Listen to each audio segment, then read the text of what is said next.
never went up. Yay, recording failure. Yeah, but I figured out what does that, so it won't happen again. Oh, that's good. It's whenever you start a call in Skype, Hmm. XSplit lowers its recording volume, Oh, but it doesn't fucking register it in the XSplit UI. that's annoying. So Like, you like it you doesn't like put it up drop in the the call or GUI. something Yeah. mid. So, we'll start now. Welcome, guys, to the 12th episode of the Dapper Gaming Podcast. I'm your host, Ryan, and with me is Geoff, and no Tyler, for like the first time ever. Yeah, what the hell?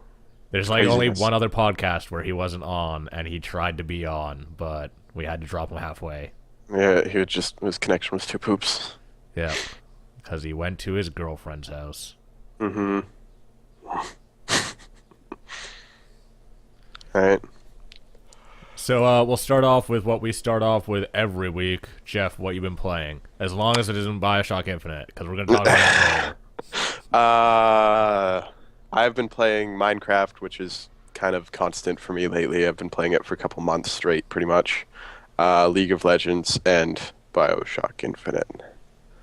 So, What are you uh, doing in Minecraft? Because you're usually trying to make a mod or some shit. Or at I least the wanna last time that you talked about it, you said that you were making a mod. I wanna get back to making a mod. I was like just on the point of starting trying to make something actually interesting. Like I was just messing around with it, seeing what I could build.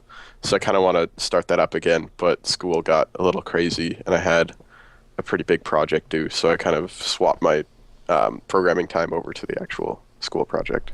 Fair enough. But Are you I've on just co-op been this summer, or are you at classes? no, I've got classes this summer. Oh, dude, we can hang out for my 1 hour break. Yay! My first real semester in like a year and a half. Ugh. Well, you're taking more than like 1.5 courses? Yeah, Oh my I've God. got money to register for classes. I don't have money to register for classes, but UVic's kind of making me. So Nice. they're like, you can't just like take these classes if you're not gonna like try. It's like, fuck. Uh, uh, no, I've been playing around with a bunch of different mods, mainly poking around with forestry, thumbcraft, and railcraft, which are three different very popular mods that have been out for quite a while. Um, and I've just been trying to, play the big mods to see what already exists, so I'm not kind of creating a mod when the functionality already exists that somebody else has made. And Plus, they probably did it better because they put more time into it. yeah, yeah. No, I can't beat those. It take like a decent chunk of work to make any of those. Your schedule is very limited in comparison to lazy people like me. You don't do real things. Yeah, I've got like maybe 8 to 12 hours a week I could work on it. Giving up gaming time.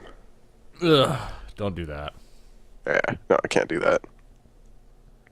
So yeah, I've just been farting around. I've got my own personal server, a couple people playing on it, and just building giant complexes with lots of crazy modded goodies in them. It's quite fun.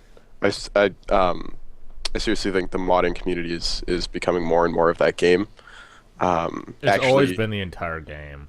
yeah, it's been most of it, but it's like building up more and more to the point where like the mods just make the game 2 times better every time you add another mod on top. So you add like 6 mods at once, and you've got a completely different game. One cool thing, the Well, Minecraft recent has always been like so bare bones. There wasn't much of a game there. Like my big beef with Minecraft is that it's not really a game. It's barely a game. Mhm. And but when you've got like the mods, they give it more direction. They give it a purpose. Well, they give you more end game content, so they give you better goals. Then there's also custom maps. Custom maps give you a lot more, especially now. You can Yeah, because hard code they in yeah, you different can mob script types and in stuff. you can Yeah. script in stuff so that like you can create an adventure kind of. Yeah, and you can create different enemies and like you can actually create I've seen full RPGs where like you level up and as you get farther into the RPG you get like better and better armor and weapons and the enemies get stronger and stuff. And some interesting boss battles too. And it's all just created in vanilla Minecraft, like it runs a custom map in vanilla Minecraft, which is cool. The other interesting thing, the latest snapshot, they released kind of development snapshots so they're not official versions, but you can download them, install them, and play them. And they're kind of just like little bits. This is what we did in the last 2 weeks. Here, play with this new stuff. Tell us if you find any bugs. They added horses, tameable and rideable horses, which is actually a mod called Mo Creatures. And they took kind of all of the mechanics that modder had come up with, and with his help, they actually contacted him and got him working with them. They kind of integrated that part of the mod into Minecraft. So now they're looking at the mods that they like that they think will really work with current vanilla Minecraft, and they're actually integrating them into the full game, which I think is really cool because the modding community is actually having an effect on the game's development now. Yep, and Notch wanted to block it. Yeah, Notch wanted to stop mods, and the guy who's Yeah. currently the head of Minecraft, Jeb, is head of development. He was like, no, no, we need these. Trust me, you need these. And convinced Notch to allow them to keep it. And that guy's a bit strange, that Notch character. Yeah. He didn't fund Psychonauts 2. What a jerk.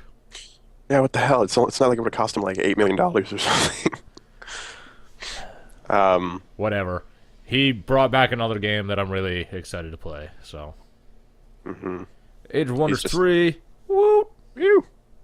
He's Excited. just eccentric millionaire game development dude. Still autistic. Still possibly getting divorced. I think he is divorced. Is divorced. Yeah, Yeah. yeah. He got married and divorced during Minecraft development. Yeah. It's not very long lasting. Nope. Yeah.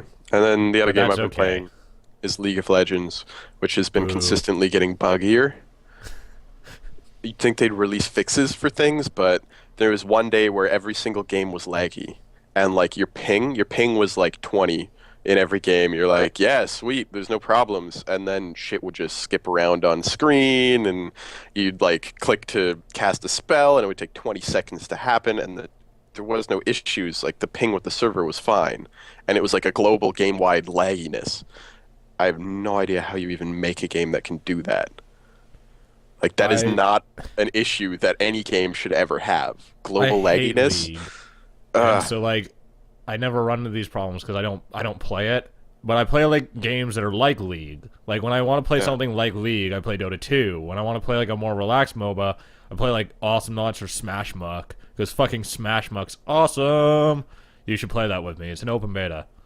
It's like a more action game, but it's like not a 2D plat, and it's really easy to pick up. But it's not like 2D like Awesome Nuts. It's like Dota, but Yeah. the Like camera's a little more top close down in. 2D. It's not 2D at all, but because you can jump. Your character can jump, and you can jump on other characters to like boost over elevated objects in the world and shit like that. It's like more of an action game, but it's a That's weird. MOBA. You should play it with me. It's an open beta. I'm trying to make my video Maybe. on it right now. I do really like League though. League and I get along quite well when it's not being buggy. Oh, the freaking launcher crashes for me like 50% of the time. I'm like, Launchers need to be, besides acting as a patching agent, need to be fucking removed. I'm sick of fucking launchers. yeah, where They're it's starting like, to piss me off. The only time that they're acceptable is if you can't build in graphics options, like into the game. mhm.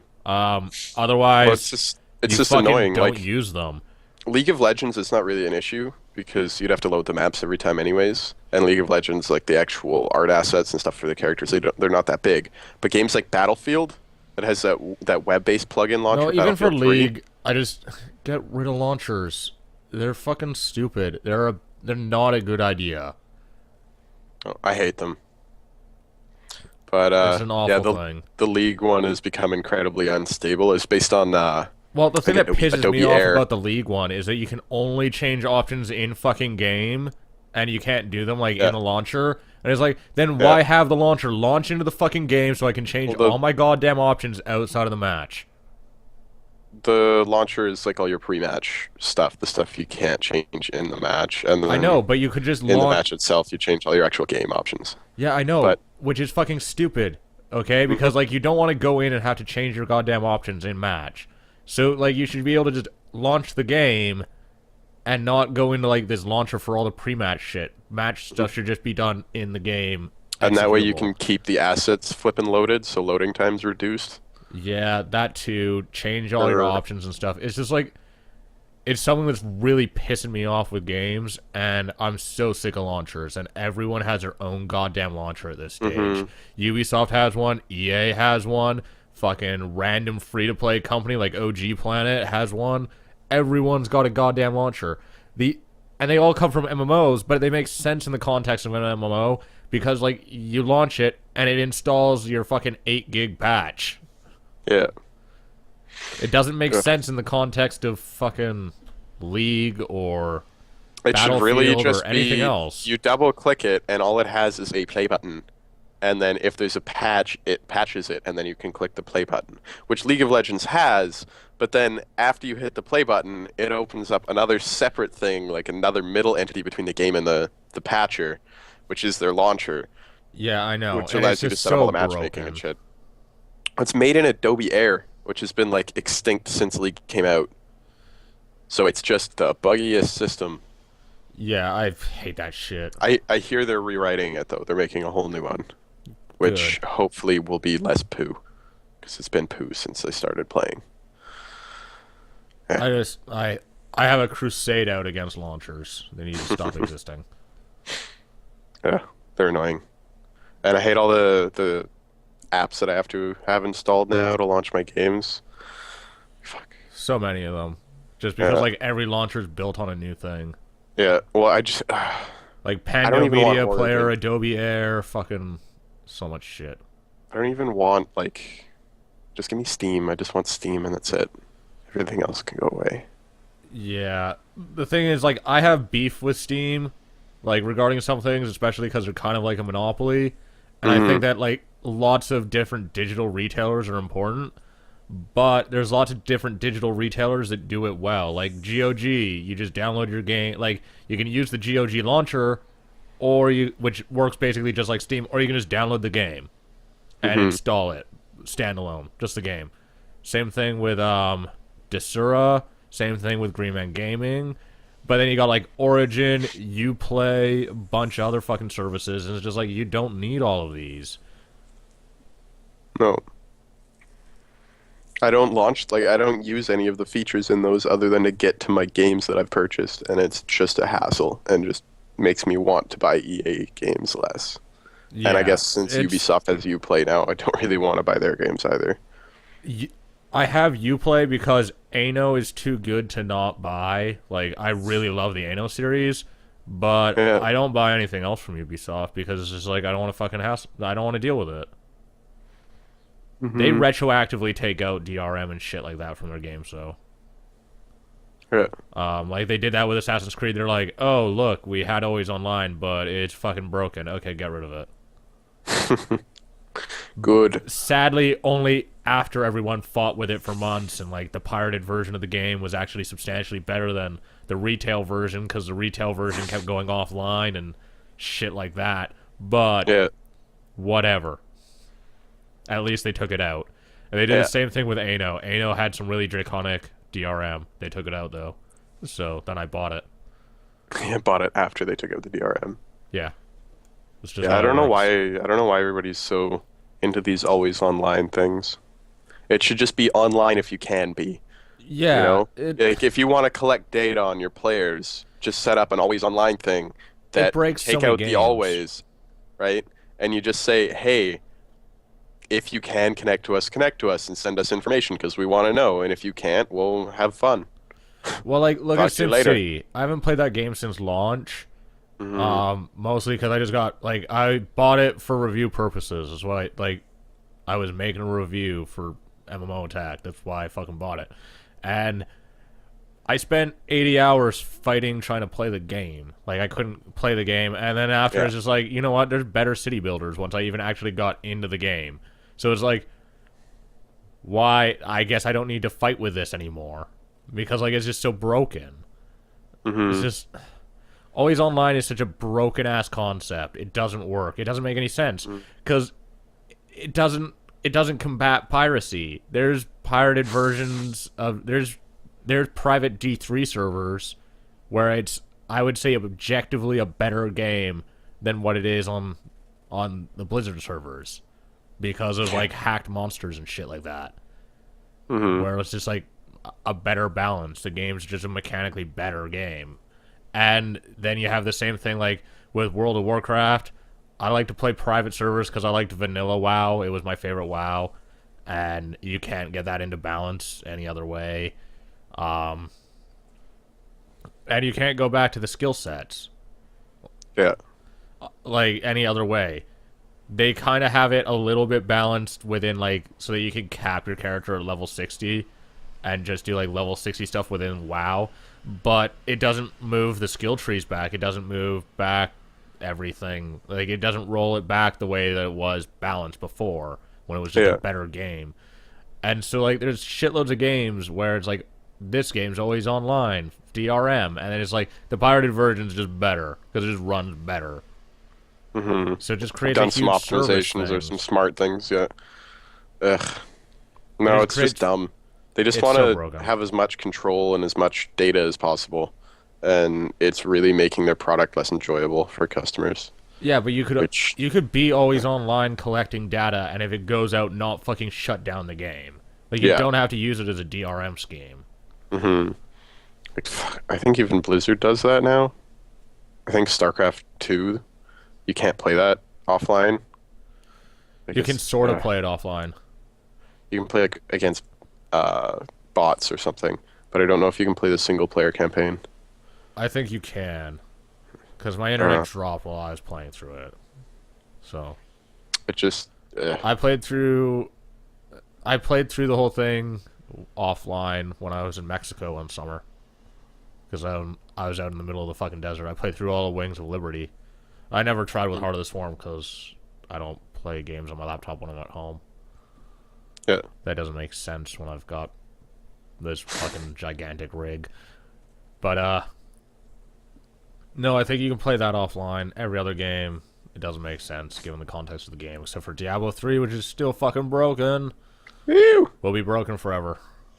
I hear they upped the level cap or something. They upped the level cap, put in Paragon levels, so you can fucking like make monsters substantially harder. But it doesn't Hmm. matter. It's still broken. It's a fundamentally broken game. The item system's broken.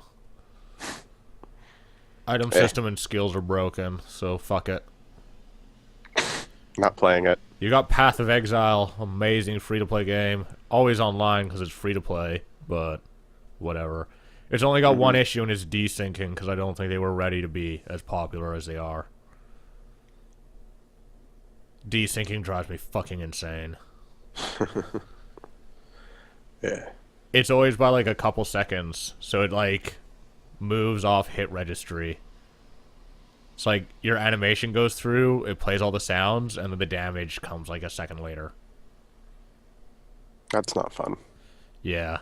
Because like damage is handled by the server, but your animations are just like local side, so Local, it yeah. desyncs. I don't know what it is. It's probably like a mix of optimization and then lack of servers. I'd say lack of servers. Because it's like a small company from New Zealand. Hmm. Yeah, it's especially if they're trying to host servers in New Zealand. Yeah, that wouldn't be very fun. Well, they have NA servers, Okay. Yeah. but very excellent game mechanically still though. So fuck it. Good. Ugh, I don't have time for all these games when I'm still trying to burn out on Minecraft and League of Legends. It's taken a while. Just stop playing League. You'll have so much extra time. I don't play that much of it. I play like maybe 4 hours a week. 4 to 8, probably. I used to play like 6 a day sometimes. Yeah, there was that one summer where we played way too much of that. That continued for like another 4 months for me after you stopped. I stopped and I just played Dota. I got sick of League because I fucking like I went into ranked and I was pretty much wrecking, but like the community's so vile and the game lacks like core features that are necessary for solo rank, like VoIP. It's like how does this not exist in a competitive game? But whatever. Doesn't matter. I'm moving on to what the fuck I played this week, because I played a shitload Uh, of games. Good. I played Don't Starve this week. I released my review on that. I have not looked into that game very much. It's probably what I would consider the first true survival game. Yeah. Like, I mean, I hear it's a survival's a new bitch. genre. It pretty much came right out of like the first 15 minutes of Minecraft. But the thing is, Mm-hmm. like, the first 15 minutes of Minecraft is literally the first 15 minutes of Minecraft. So Minecraft's not really a survival game in really any aspect after that. No. And then you have like Towns, which is like a city builder slash survival game. Because I mean, you're building a city, Mm-hmm. but you're trying to survive against the, you're trying to make it survive against the elements and the monsters. But Mm-hmm. it has the same problem as Minecraft, where that's only like the first half an hour. Um, Same thing with DayZ. Same thing with every survival game, basically, or at least Mm-hmm. any game that has survival elements. I wouldn't call any of them survival games. This is a game purely built on the mechanics that of a survival game. Like you build, like you have to make winter clothing for because if winter comes and you don't have winter clothing, then you're pretty much bound to sit Yeah. by a fire until you run out of things to burn, and And then you die. then you freeze to death, or Mm-hmm. something eats you in the night. I've heard you have to like come up with ways to preserve your food, get Yeah. enough food collected for the winter, otherwise you're gonna starve. And like you have to deal with winter food sources too, so like all of the plants and stuff are gone, and all you can do is catch animals Yeah, and eat like stored stuff. winter makes that game hard. Mm-hmm. Consistently hard, no matter how well established you are. Like the summer's like really easy because you just gather up wood and you gather up like grass and then seeds and you build a bunch of fucking farms Mm-hmm. because that's what I do. That's what I do. And then you're basically invincible for the summer, especially if you build where I build. I always build on savanna tufts because savanna tuft like mulch or like the grass from it Mm-hmm. is you can dig it up and you can use it as a fuel source for fires, and that shit's a really good fuel source. So I just always use that, and it's really plentiful, obviously, because it's just the ground. So I always just dig that shit up, Yeah. and that shit works awesome. But winter is just hard as balls because like you go in there and you can't grow food anymore, Mm-hmm. so you just run out and you die. Because winter's pretty long too, and then the days are really short, so you don't have a lot of time to go out and like gather. Mm-hmm. So can you like have you survived through winter? No, I haven't survived through winter. Is it really hard? Uh, I run out of food, or I don't have winter clothing yet, and then I die. Because combat's really hard in that game. It's not that it's hard, because it's so simplistic, which is actually one of the things that really turns me off about the game. But you're not likely to win against like certain things that you have to win against. Yeah. I really like the sanity mechanic though is really good. You like if you don't sleep, then you start or okay, if you don't sleep, then you start to go insane. And if you stay in the dark for too long, then you start to go insane. So you have to always like have a reasonably good light source and What happens if you like go fully insane? Does it do anything cool, or does it just you say see you've lost? hallucinations. Can your hallucinations kill you? Yes. You can directly fight the hallucinations. Some of the That's hallucinations are awesome. really fucking cool. There's one called God, what is it? It's Terror Claw or something like that. It's a hand that reaches out from the like the pitch black shadows towards light sources and it grabs them. And when it does, it like it slowly extinguishes them. And you can like as your character, you can like run up to the hand and like chase it back into the darkness. That's sweet. And it'll actually like put out the light and make you go more insane. Yeah. And then there's other ones. There's one called like the Terror Beak, and there's another one that's like a crab-like creature, and you can like fight them directly. And I think then I think I would play the whole game like 50% insane just so I could fight all these things while trying to survive? Well, Because it sounds cool. you'll go like uh, you don't want to just try to stay insane because it makes the game really boring because then you have to stay up all night because if you like sleep you gain back a huge amount of sanity. hmm So, and like a substantial portion of the game is at night, so it's like you just want to sleep through that because at night hmm like you can't go out in the darkness because in the pitch black the Gru will attack you and he'll kill you because he hits you for 100 damage and you can't see him or fight him at all. That okay, that sounds a little harder. Like you can't go into the pitch black and dark. You just die if you do. Which is why like every night you have to be prepared with like stuff to start a fire with and shit. It's not like hmm Minecraft where you're like it's pitch black, whatever. I'm invincible, diamond armor. Lol. Oh no, it's more like whatever. I've got full food and can sprint. Lols. You just run right by all the enemies. Yeah, As long as you're not standing still. in in night in like Don't Starve you just die. That's it. That's what happens.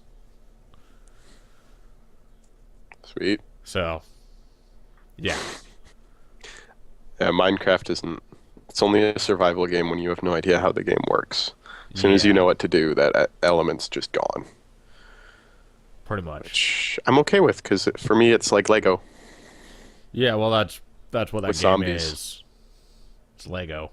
Lego with zombies. It's pretty good. Besides that, I've been playing Eodor Masters of the Broken Realm. I think that's what it's called. It's based on another game called Eodor Genesis, which was made by the same guys like a year ago, but this is like an expansion on it. It's not like an expansion for the game. It's a whole new standalone game. It's just now that they have more money, it's everything they wanted with the game, basically. Sadly, huge performance issues. I'm running the game on medium and I get 30 FPS. And it's not locked. I just get 30 FPS. What the Yeah. hell? And the game's not that pretty. So that's a bit of an issue. And I'm going to have to try to figure out how to fix that. Um, I think I'm going to try running the game without SLI on. And if my FPS skyrockets, then that makes fucking sense. Just because they probably didn't set it up to work with SLI at all. And so I'm hoping that's the issue. Because I can't record it at this point. Like, I tried to record it, and I got 15 FPS while recording. Wow, that's messed up. Your internet's crapping out. That's excellent. Getting, like, 1 frame a second. It's coming back. It just decided to go insanely pixelated. Now I'm Yeah, getting, like, 10 frames a second. whenever the internet craps out, it drops quality in Skype, so you just become a blur Oh, I until it know, fixes but itself. whatever. I'll just look awesome for a bit. As long as you still get voice, we're good. You're back. So, like, Eodor is basically a strategy player's fucking wet dream. This game's amazing. Mechanically, it's an amazing game. Sadly, there's quite a bit of downtime, but it's got grand strategy elements. Like, you're a lord of the realms, and, like, you have to capture shards. The world's, like, split into several different shards, and you have to try to capture them. So it has a grand strategy element where, like, you're trying to invade different shards and basically, like, manage like a huge army across several different zones, but then it's hmm got like a turn-based strategy kind of thing where you move heroes around on the shards, and then combat is handled as a turn-based tactics game where you go like fight on tiles, like a hmm bunch of they're hexagons, and you just like Yeah. move through them and do like these smaller battles uh that play out. Did you ever play Heroes of Might and Magic? Nope. You Very like limited. control a hero, and then when you like go into the fights, you're like on those squares, and you have like all the like heroes units with them, and you like move them around on the squares. Yeah, I'm looking at pictures right now. I think I get it. Kind of Yeah, cool. it's fucking awesome. Uh, it's multiplayer. I would never play this with more than one other person because It'd take forever. my turns in this game take like 15 minutes. And if I go Oh, in, and if Jesus. one of those turns involves me fighting someone, then it's like 45 minutes. Oh my God. Which is why I would never fucking play it with another, like, with more than one other person. Because it puts, like, the other dude who's not, like, not in a fight at that moment in a fucking bad position where it's like, well, I get to do something in an hour. Mm-hmm. It would And it would almost just have to get be, worse when you have more people. yeah, it would almost have to be two teams maximum, and then each team alternates on a turn. So when a fight occurs, you can like spectate it, Yeah, it's just you like, know? even then, like, you're not doing anything. Yeah. Well, maybe they'd have like mini games that you could give your team a boost. Yeah, I don't know. It's just like, Something. the game, though, is like everything I've wanted in a strategy game, so I'm super pleased with it. They Mm-hmm. just need to fix the performance stuff. I want to delve more into this, though. I've only played it for like 4 or 5 hours, but which is like not enough for a game like this. Um, it's gonna take me like 60 hours to really learn the game. It At looks which like point I will do a review on it, but the performance thing is a really big issue, and they need to fix that because when I'm in like the universe map, I'm getting like 60 FPS. When I'm in the like world map where you're moving your hero around, I'm getting like literally exactly 30 FPS. mm-hmm. Um, and then when you're like on the tactics map, I'm getting like 45. This it looks like Civilization, but fantasy and on insane amounts of crack. Well, it looks more like Heroes of Might and Magic than it looks like Civ. God, I haven't played Heroes of Might and Magic, so Civ's kind of the closest thing I've played to this. But I Yeah. can't tell is there like research and upgrades and stuff that you can get? Do You you like like build build? up towns, and Okay. you put different buildings in them, and they allow those towns to get different types of units and shit. So like Yeah. when you move a hero there, you can build you can transfer different units into their army, and there's Hmm. RPG elements like there are in Heroes. So like you buy your heroes different equipment and stuff to increase that hero's stat or to increase their Hmm. army's stat. It's fucking fantastic. Looks pretty good. I like it looks like the over map, like the world map, doesn't have hexagons. It has like slightly It's off shape. regions. They're like Yeah. predetermined regions. Yeah. It's kind of cool. Looks good. Yeah, gameplay wise, it's really good. It's a very strong game. It's just got performance issues Which because is really I unfortunate. should be able to max this game. It doesn't look that pretty, but Hmm. fucking does it tank my FPS. If I put on like better shadows or better water or better textures or anything, I go down to like 10 FPS. Wow. So I'm just I don't know if this is like purely a performance issue, like the game's broken engine wise, or if this is just like a configuration thing where it's like if I turn off SLI, it'll all of a sudden run at 300 FPS. Hmm. Because graphically, the game's just not that impressive. I should be able to run it. So Yeah, it doesn't look too complex. I think I no, was looking at like really high-end pictures and it looks pretty like it should run on one card. yeah. So I've got I've got hunches on what it could be, like turning off SLI. That would probably be a good idea. Hmm. But other than that, I've been playing Injustice, Gods Among Us, fighting game, DC. Yeah. Quite good as a fighting game.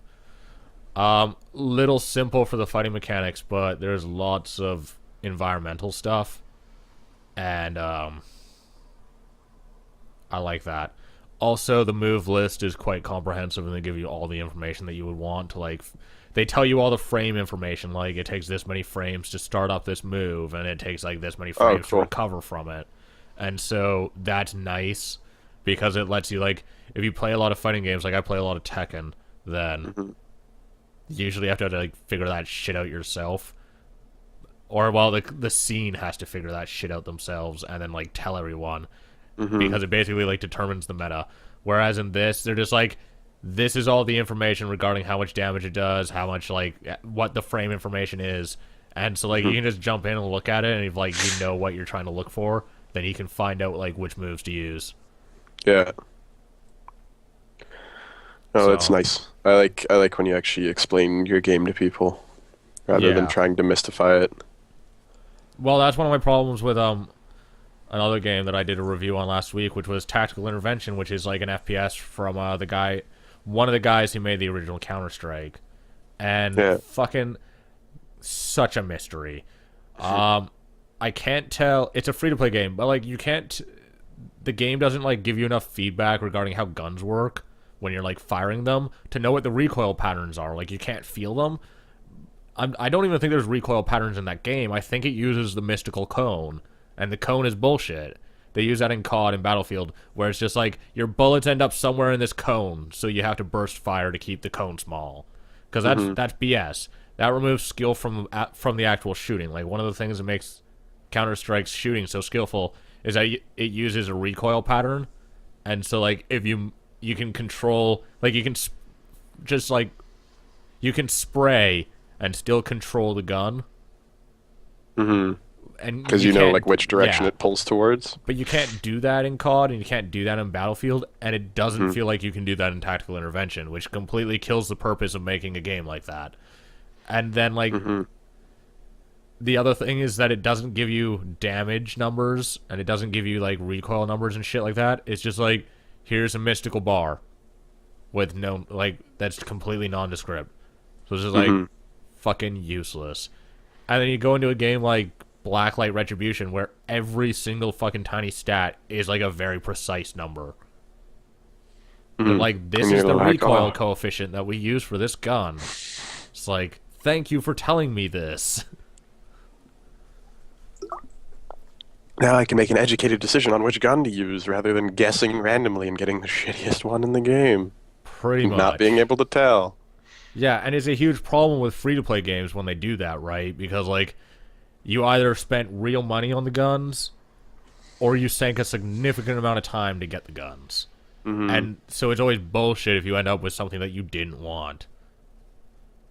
Hmm. Because they wouldn't tell you any stats. Yeah, pretty much. Hmm. I hate like things that just generalize. Like if you've got a stat that you know in game, their number is probably 0 to 100, but they only tell you zero or like none, high, medium, low, and Yeah, you're they do like, that shit in Tactical Intervention too. They give you a health bar, yeah, but, like, in Counter, it's built in Source Engine. This game fucking works so much like Counter Strike is retarded.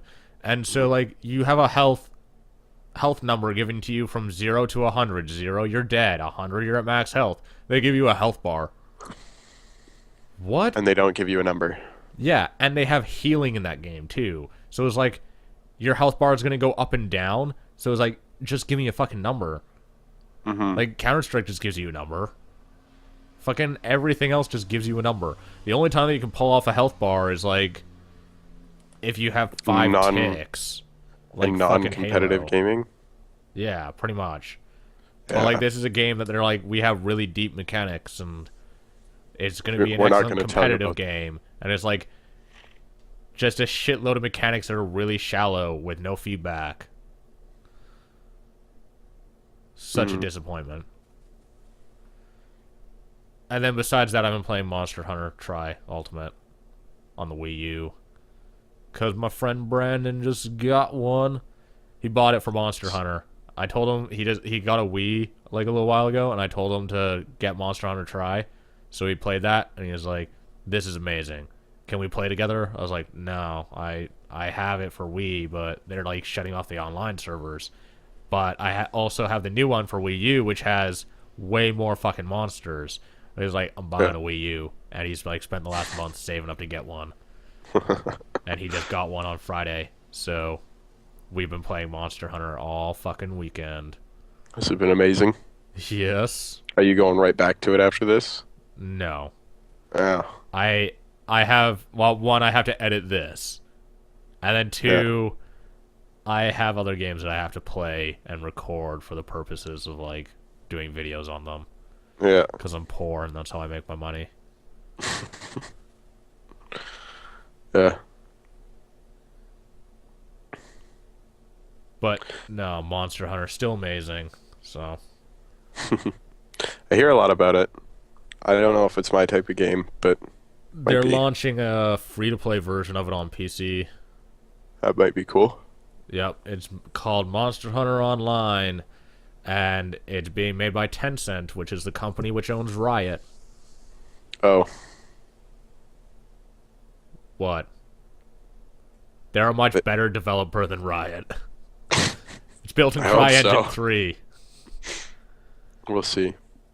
No, Tencent actually makes good games. They're a fucking like $1 billion company that just owns Riot.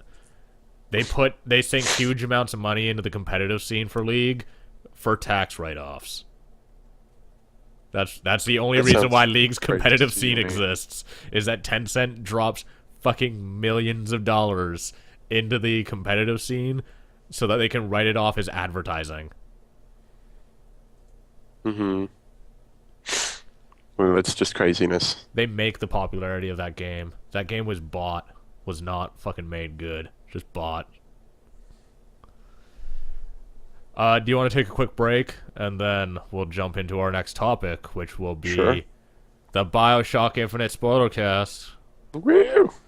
Well, Bioshock spoilercast, not specifically Infinite, but mostly Yeah. Infinite.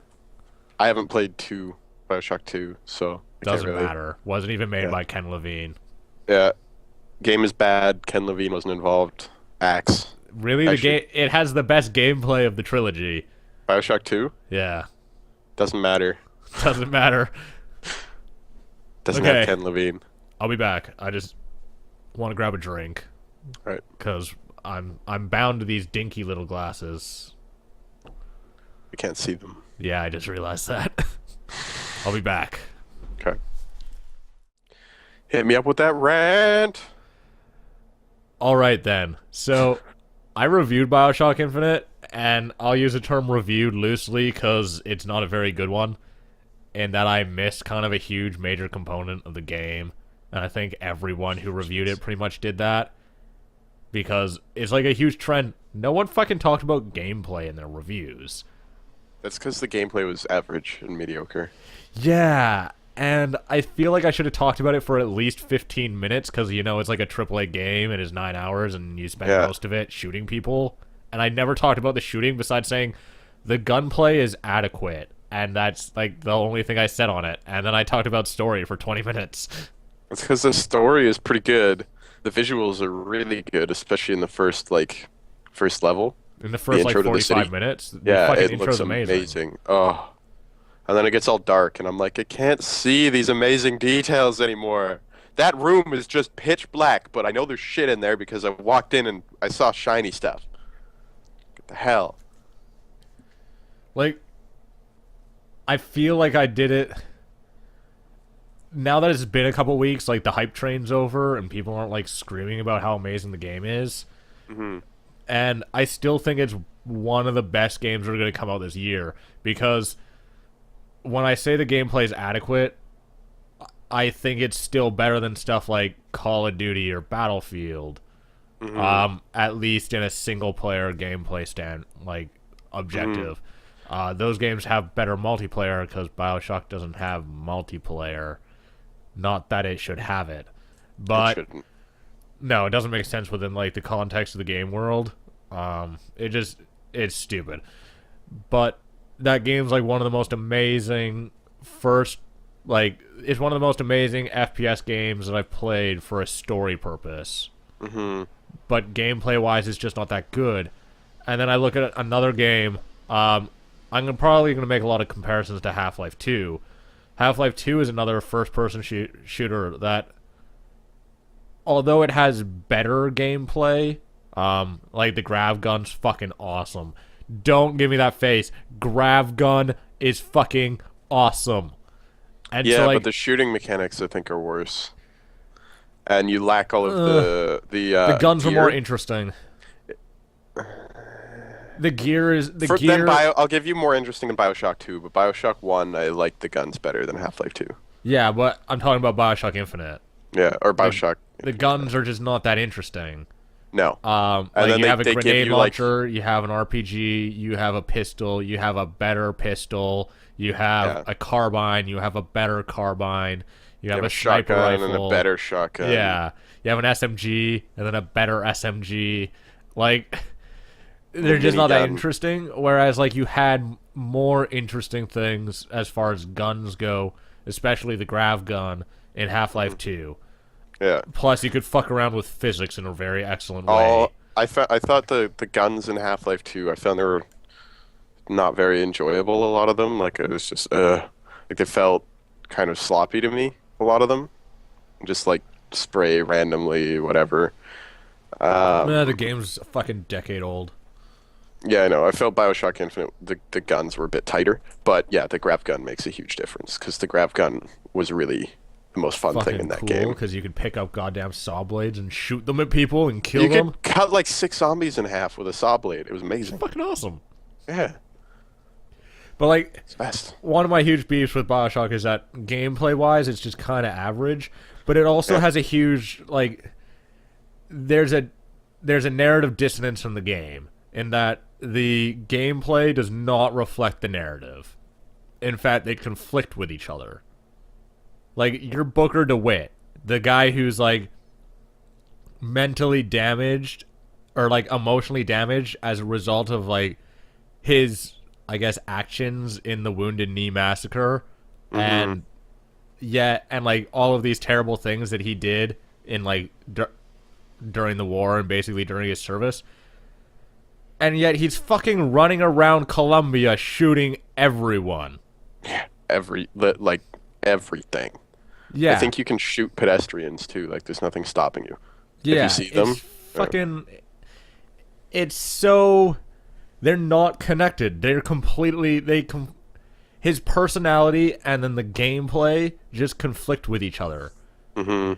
And in a way, the gameplay actually hurts Bioshock Infinite. Bioshock Infinite would make a much better movie or a much better animated like an animated movie, basically, like Story-wise, yeah.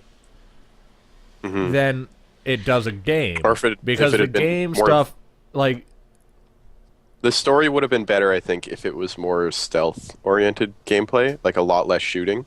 Like you only shoot when you absolutely have to, type of thing. yeah, I mean the game gives you those options to not shoot people at certain times. Hmm. Like when you're walking through that factory district at first, Hmm. it's Fink, right? That's the dude's name.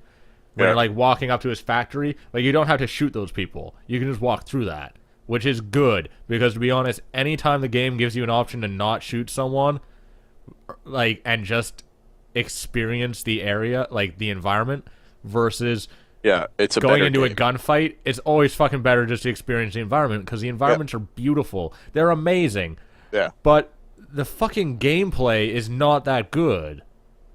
It's like it's just very No. average. I found I only used the most boring guns and powers too. Like I think I used the hand cannon and the carbine the whole game. As soon Okay, as I I had got to them. change guns all the time, but that's because I played on hard, where you have to Yeah. use all the guns that are in like that you can find and all the powers. And it's because on hard, and this is a big beef I have with that fucking game. On hard, the enemies are huge bullet sponges. Like you fucking shoot dudes in the head 4 or 5 times, just the regular guys to kill them. Oh God, how the hell do you kill like the giant robots and shit? It takes like 15, 20 minutes a robot. It's fucking Oh my retarded. God. The handymen are huge bullet sponges. You like shoot them with an Hmm. electrical beam. They don't really stun for very long. Then you shoot like crows at them. Then you shoot those with an electrical beam because it makes it like it gives it a damage boost. And Hmm. then you just start spraying at him because the game uses the mystical fucking bullshit cone where burst firing is the only thing that like really works. But it's just like every enemy in that game is a huge bullet sponge. Hmm. The ghost. Oh my god, fuck that ghost. Like you have to fight her 3 times, and she is a gigantic bullet sponge. It took me like And she spawns minions constantly. you Like can she doesn't finish have a those limit. off if you shoot them with fire or electricity. Hmm. Their heads explode and they can't be resurrected, and she eventually runs out.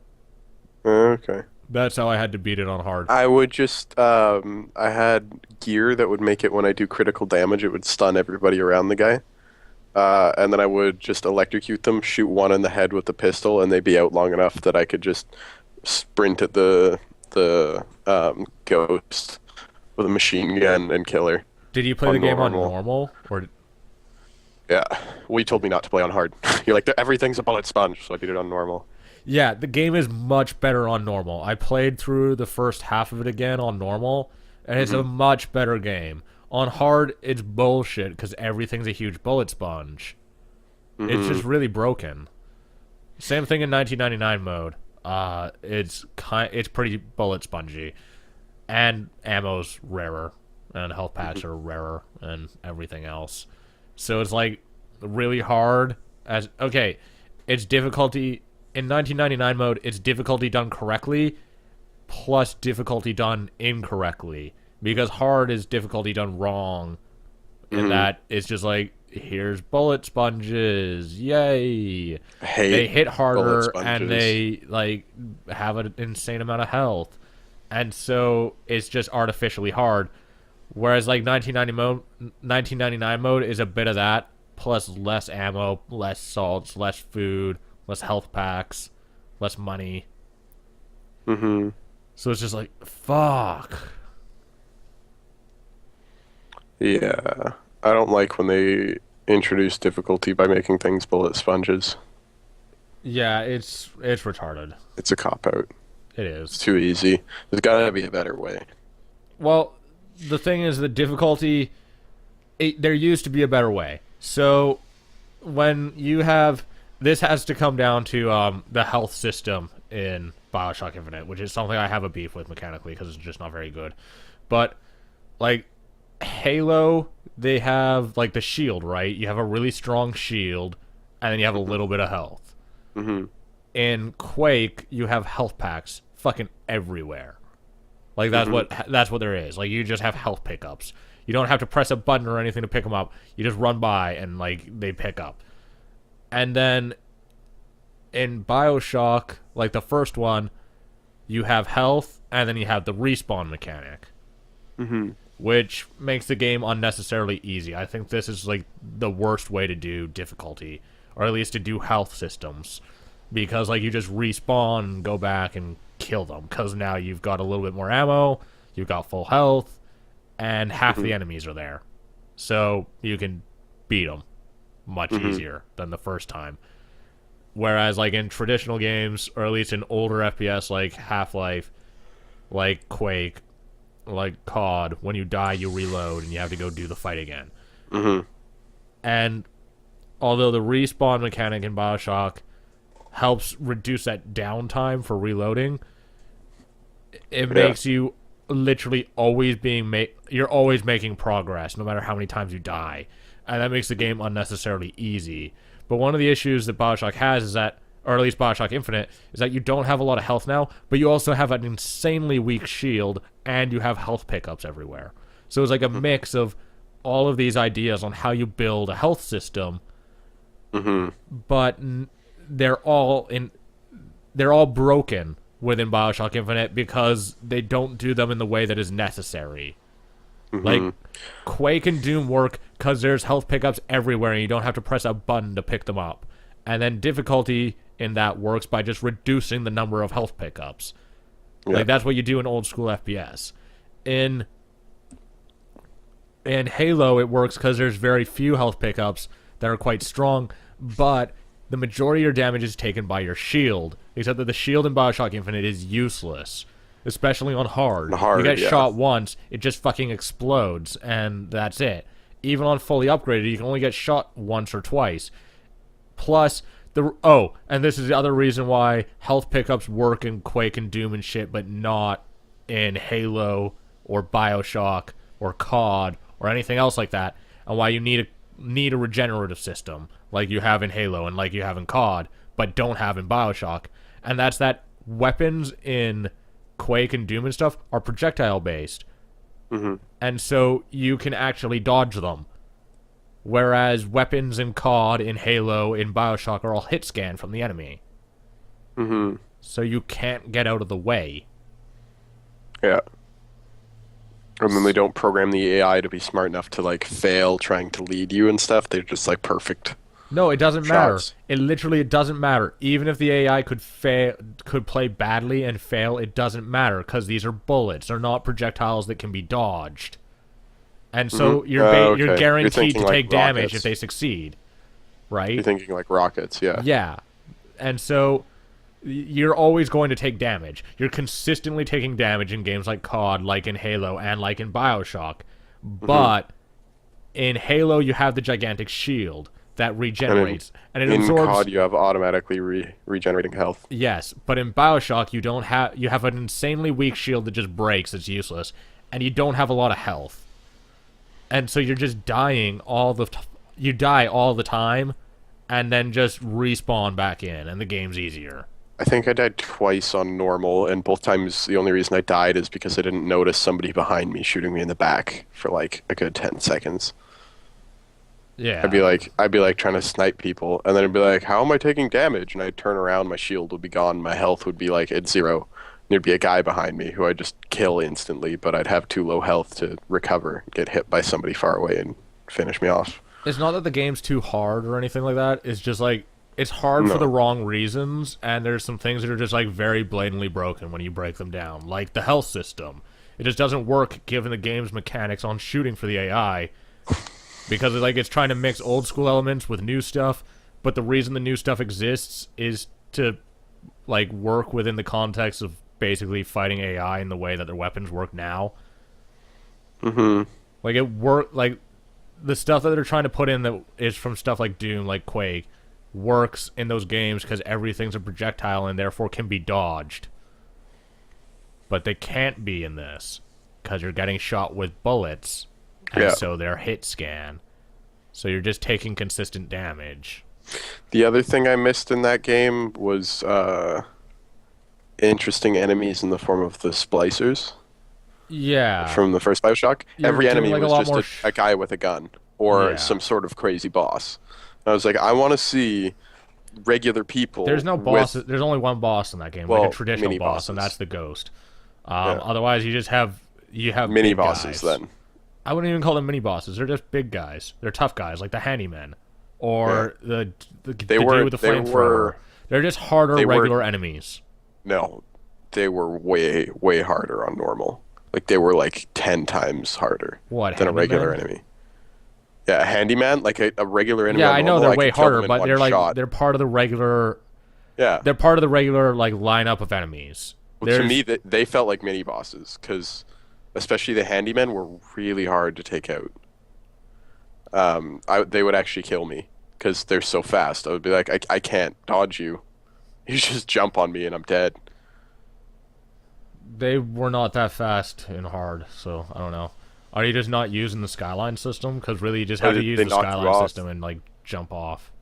They knock you off. Yeah, I know. You jump off when they jump onto the skyline But- system, and then you jump Well, back on. I'd be fighting regular enemies or something, and then I'd hear a handyman and turn around, and he'd be like, 20 feet away from me, and I'd be like, all right, what the hell? And I'd start backing off from them, and they'll just leap right up to me and hit me in the face. You're And just like bad. they could two-shot me. Well, I'm not that good, but I would have issues locating a skyline, and then I'd like get onto a skyline, and before I could get to a safe spot, they'd electrocute it. Yeah, like- well, the idea is like you jump on the skyline, they jump on it to electrocute it, you jump off and shoot them while they're on the skyline, then they jump off, then you jump back on, and just fucking go around But really at the quickly. same time, I've got like a dude with a rocket launcher who, for some reason, because he has a rocket launcher, has like 6 times as much health as a regular enemy or more. Yeah, because they're wearing that metal plating. It's fucking bullshit. It's retarded. I hated how the It's- rocket enemies had It's more even health. worse on hard because they are huge bullet sponges. They have way too much health. They have too much health on normal. Like they were not fun enemies to fight. No, the combat in that game actively hurts the game. Hmm. One of my other problems with the game is that they had the opportunity to have a lot of boss fights, but didn't have any, except for the one, which is repeated 3 times against the ghost. Hmm. And that's so retarded. Like, when you're in the Monument of Heroes, and you're fighting that one dude, the old dude, while you're not fighting him directly, but, like, you're trying to get to him, you could add a boss fight against him, like a traditional boss fight, where he has special abilities and uses them against you, and he can dodge, like, and you can actively dodge them and shit like that. But instead, they're just like, no, we're just gonna throw a lot of enemies at you at once. And then he's gonna stand up there and set electrical traps. Yeah, and then he just dies Yeah. because you get to him. That's It such made a him. lazy cop out. You could have made a really cool boss fight with it, but they're like, let's just put more of the regular boring gunplay in. Hmm. And then at the I would end, have. I same would have thing with liked to like, see like a melee only boss fight. So like you're fighting, it's just rails and like doing the rail like attack from a rail thing against a boss. That would have been cool to see in the game as well. it would have been cool to see that implemented into a boss fight, but melee only, it would have been fucking brutal. Yeah. You Well, you still have to have guns and like use abilities and shit. But well, you could use the salt stuff, and then yeah, you'd have no gun. So it'd just be like well, there could just be not getting to this gun. guy, There could just stunning him, be, and then smashing him. you can't take away the gun, but like you could just limit ammo very substantially in the zone. Well, it's more of just like because it's unrealistic to make the bosses bullet sponges. Like you don't want them to be bullet sponges. You want to have to follow some sort of crazy non-common mechanic to kill them, right? If you have a Yeah. boss that you can just shoot to death and you have like a full ammo carbine, you're just gonna dodge their shit and pump carbine ammo into them until they're dead, Well, which that's isn't why you very limit fun. ammo so that like there's not enough to beat them purely by shooting them. It's just like, you can't go into an area and then just be like, "Well, your guns don't work anymore," because that's fucking stupid. Like from Well, a game design they purpose, did it. They did it in the original Bioshock. They had you deposit all your guns to get into a place and then try to murder you, and you had to fight off all these guys using nothing but your I forget what they called them in Bioshock One. well, if you can work.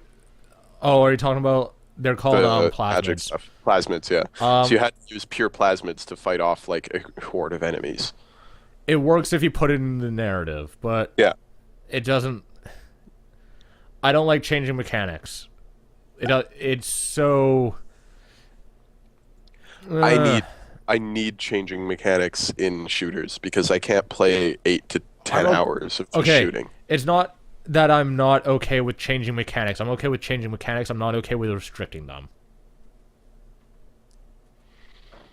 Like I don't. I feel like Sometimes you you have couldn't. to. Like you shouldn't just be like, well, you can't use these anymore because we say so. It doesn't make any. It just seems like it's unfair. I guess like you could balance it out so that you, like I said, like you can balance it out so The that you player can can still get by shoot that, the though. guy, but still force the player to do something else by just like limiting the amount of ammo. That's it. Right, but You then make the what if the player has like a hand cannon? They can use the hand cannon to get through the whole zone, or they get through the whole zone by killing common enemies with melee, and then they get to the boss. They've got full ammo. They just take the boss out. The boss is meant to be like this challenging on rail fighting thing, and they just take out a pistol and go till the boss is dead. you give him enough health That's that no you can't fun. do that. Well, then he's a bullet sponge, Yeah, and the but boss you is no can longer amplify. fun, No, right? because you can amplify damage you for the other mechanics. Like for jumping off the rail, you can amplify that damage. But then you're just making them waste ammo. Like it's Yeah, better. but to- I don't believe in just like if you, within the context of Bioshock Infinite, I don't think you could ever work a point into that game where it's just like give up your guns into the narrative. It doesn't make sense. Well, what about Given the course of the game. the resistance group they had, right? Well, they'd have to change some of the narrative, they'd have to branch off and have causes for it. But there's multiple times where there's people like you just want to talk to. Yeah, but he never gives up his guns. Yeah, but they could just be like, fucking put your guns down and I'll let you in. And he'd be like, okay. Put No, him because down. Like, they already do that shit in the game, and he's like, "That's not gonna happen," and then he kills everyone. they could get away with it. it's something you can write in. It's something you have to think about, so you can justify why he has no access to guns. Fuck, you could just have like a giant magnet that pulls your guns off of you.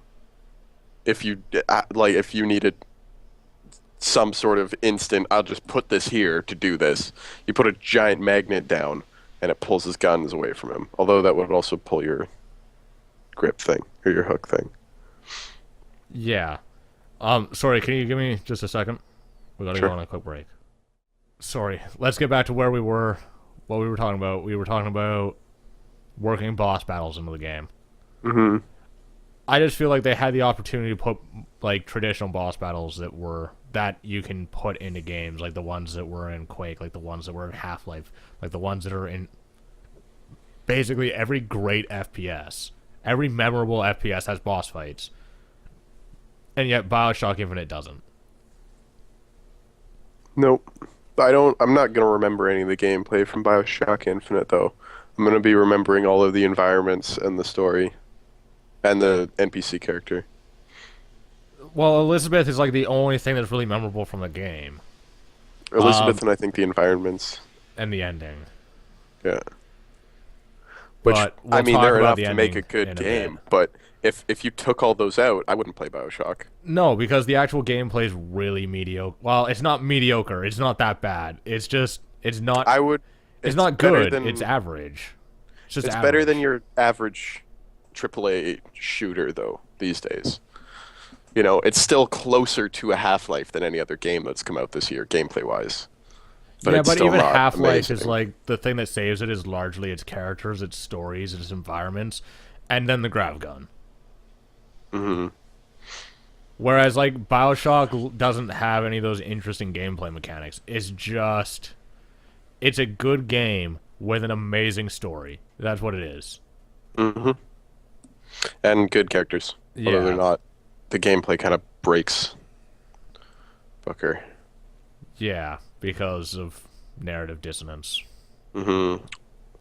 He's like, "Ugh, I'm a pacifist who kills everybody in this city. Fuck you, Columbia." Yeah, kind of a disappointment. Hmm. Like I said, that game would make a better movie than it does a game. Hmm. Or like just they could have made an anime out of that. It would have been fucking awesome. I would have liked Like a Western styled 3D animated movie. a short. No, I would have liked a video game, but I would have liked it a lot shorter or a lot more. Almost like I want to say like Heavy Rain, but I don't want it to play like Heavy Rain. But Yeah. more of like an interactive story than a shooter. You know, like you could have had shooter moments and elements in it, but a lot of it should have just been exploring the environment and like hearing the people around you and being there for it, and then teleporting between eras and stuff and being like, holy crap, like just that seeing the change between things. And it could have just been like most of the gameplay just wandering and talking to people, and I would have enjoyed it. And then every once in a while, like you're in a point where you have to be in a gunfight, like a resistance starts up and you're like, shit, and you end up with a gun and you just have to start killing people. You're like you go through a terror or whatever, you're in the middle of a gunfight, so you have to shoot. That would have been okay. But I don't know. If I play it again, it's not going to be for the gameplay, I'll tell you that already. I'm probably never going to play it again because there's nothing meaningful as far as choices go. Not that there should be, because I think it would ruin the narrative. Hmm. But there's no replay value in that game at all. I was kind of hoping based on like how you can choose her, No, it doesn't it's have an not a effect on the game. necklace. I wished it had an effect on the game. Her choker So you or can, her brooch or whatever.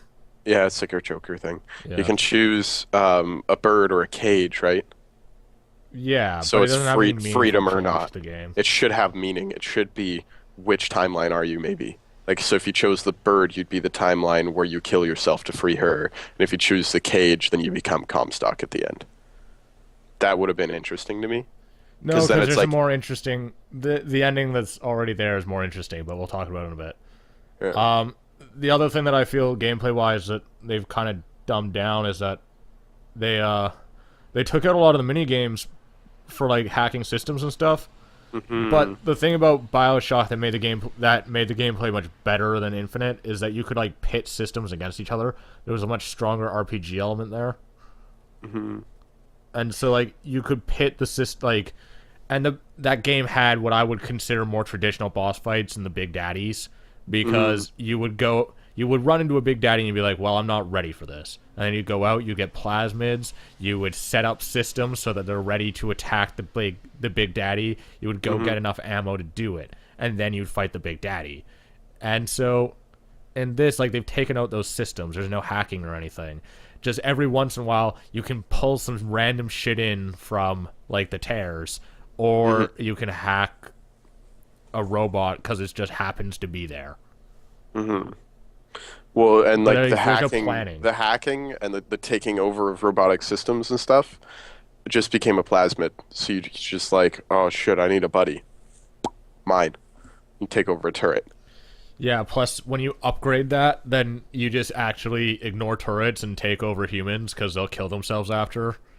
So you Hmm. just like take over the rocket dude, and then he'll blow up a bunch of people, and then he'll kill himself.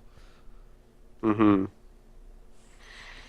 Yeah, I didn't like that mechanic. I really liked in the original BioShock you could sneak around, like you see an engagement coming, like okay, this is going to be a big fight, and you can kind of sneak around the edges of it and hack like the turrets and stuff and set up the fight before you start it, right? Whereas in this game it's like I walk into a room and I've got six people running at me screaming. Yeah, it's just fights being thrown at you with no prep. And one of the things is like some guns are really good for some situations, but and what this is going to be about the two gun mechanic, because I think the two gun mechanic ruins this game in many ways. In Bioshock and Bioshock 2, you can have as many guns as you goddamn want. Hmm. And in Bioshock Infinite, they go to a two gun mechanic, which is a really bad console mechanic, which makes it ruins some things that are really great about some games. Like in Duke Nukem, you can fucking find a rocket launcher, like the RPG, on the first goddamn level, Hmm. and it's one of the best guns in the game. But like you don't have ammo for it, so you have to explore a lot, which would Hmm. make. And so one of the things that makes it work in Bioshock One is that you have all the guns, right, and you can Hmm. find really powerful guns early on, and then you keep exploring so you find more ammo for these guns because their ammo's rare. That's just how it works. Yeah. And that works really well given that Bioshock is a game largely based around exploration. And Bioshock Hmm. Infinite, one of the best parts of the game is exploring stuff. Hmm. But because of the two gun mechanic, you're not really. It takes away that emphasis on exploration, and it removes the situational importance of guns because you just have two guns, and you have to be able to beat every fight with those two guns. Yeah. Otherwise they have to drop the gun in front of you that you need for that fight, Yeah. and that's And exactly that's what they do. Yeah, I didn't like that at all. I found I ended up just either using hand cannon shotgun or hand cannon. I think it was I would either use the repeater or the actual rifle. I forget what it was called. I said it earlier Carbine or actually. whatever. Carbine, yeah. So Well, I the always problem use is on hard, everything's such a bullet sponge that you can't yeah. just pick two guns that you like to use and use those and then just like Mm. keep upgrading them. So I never Well, even bought weapon upgrades because they're not substantial enough, but they're also completely useless because everything is such a bullet sponge that I'm constantly changing guns. So it's just like, what the fuck is the purpose of upgrading the guns? see, I found on normal, Elizabeth would give me ammo. So She gives I you could ammo in on hard too, but yeah. she doesn't give you like it's not as plentiful. It's pretty consistent how she works. It's scripted. You get low on health, she throws you health. You get low on salts, she throws you salts. You get low Yeah. on ammo, she throws you ammo. Well, she throws you a carbine, which magically has ammo in it for every weapon. But Oh um, no, she would throw me the weapon I was using. really, Yeah, she would throw me like the hand cannon or the repeater or whatever. uh, She would throw me the weapon I was using. on when you're using the heater, which is the one that shoots like the grenades, I noticed that she threw me carbines. Hmm. That might be a bug. Yeah. So because or I they just clearly like don't remember have the her throwing the animation hand for it or cannon. something. Yeah. But fucking, it's just like it's scripted. You know it's gonna be there, like, or at Hmm. least now that I've played it more and gone back and like seen it, I know that I know the triggers. You won't notice it like the first half of the game when you're Yeah, I playing. didn't really notice it and how consistent it was until the end. Yeah, Um, it's always I consistent. It's I would have liked it if instead of doing that in the middle of a fight, she would like run around and find stuff on the map and actually pick it up for you and toss it to you. So that she'd be would like, have "Hey, been I found salts," cooler, and pick but salts up out of like a local cart and toss it to you instead of just magically getting it. that would have been cooler. But whatever.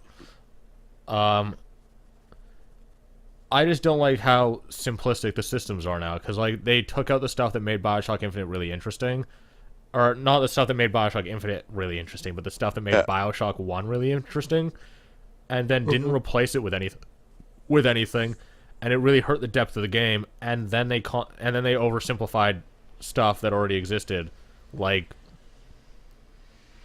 The terror having mechanic. all the guns. I thought one of the biggest disappointments for me while I was playing, because the gun system was like, oh, whatever, this is like Halo. You know, it played like Halo. Um, was the tears. Because I remember, at least I think I remember, watching like the trailers and stuff.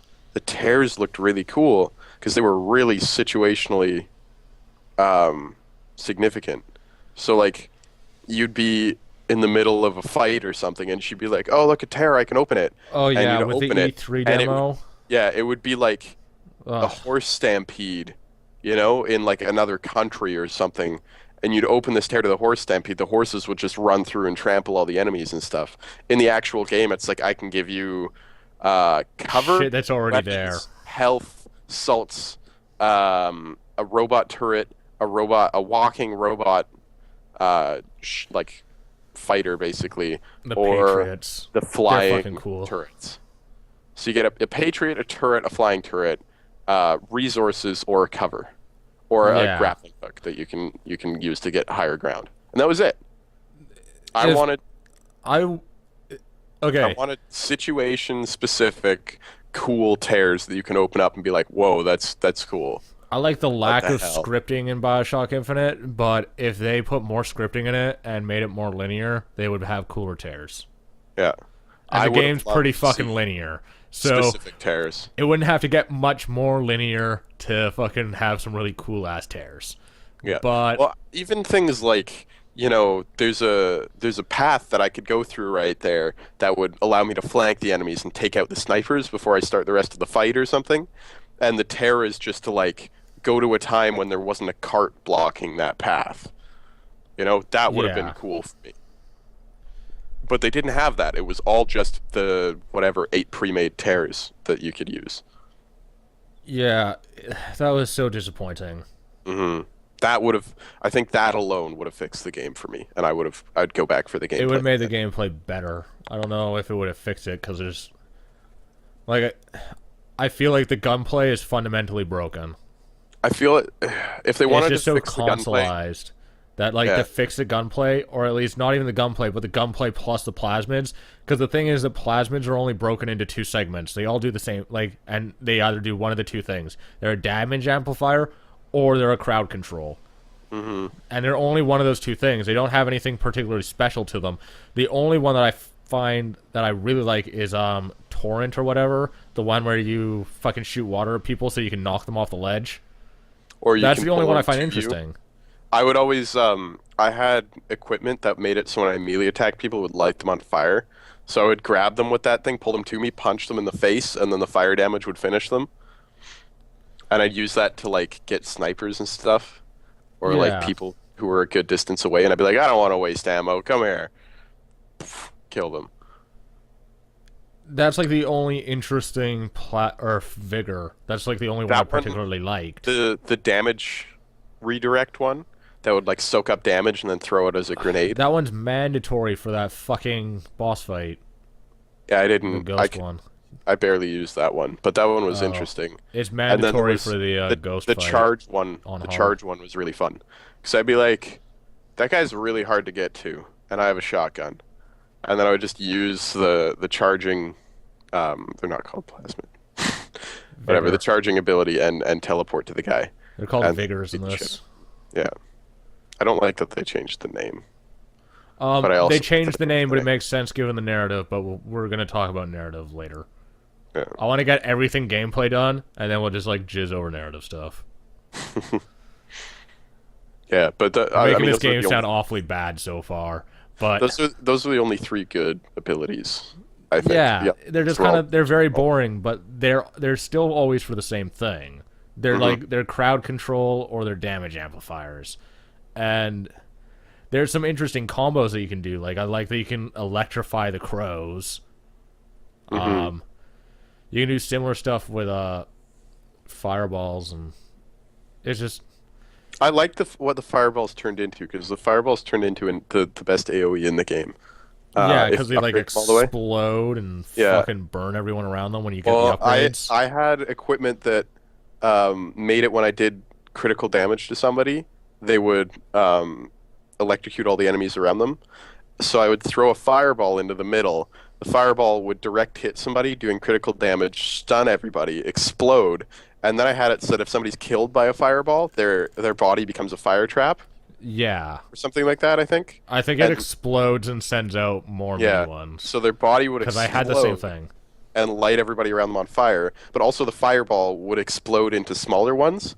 So I would just stun this group of like six people, and then two huge explosions would go off like immediately among them, doing tons of damage. And the fireball, the mini ones, would spread out and explode again, and then the dot from the fire damage would actually finish them off. So I could one shot like six people with it. Yeah, that was cool. The gear saves that game because they Yeah. took out secondary ammo, and they don't have meaningful gun upgrades.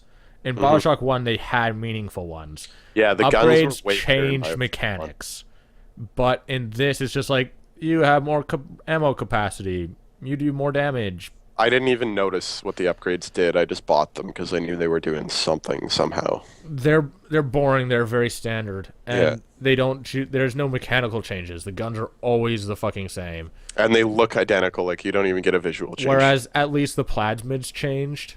Hmm. They're the only thing that's interesting combat wise, and I think it's a really big issue with the game because you're gonna spend 6 hours of it shooting people, Hmm. If they and had, it's by far the worst part of the game, where it has no right being the worst part. I think if they transferred over the guns from Bioshock 1, just copy paste that whole system over top of the existing gun system in Bioshock 2, the game would be way better.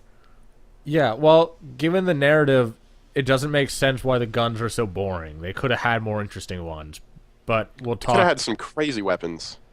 we'll talk we'll get back to that when we start talking about Fink and shit like that. Hmm.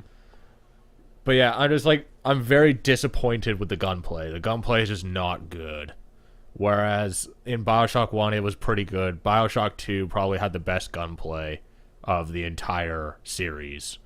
But that's a game that of the three is least focused on storyline and most focused on shooting bitches. Which isn't a bad thing. But Hmm.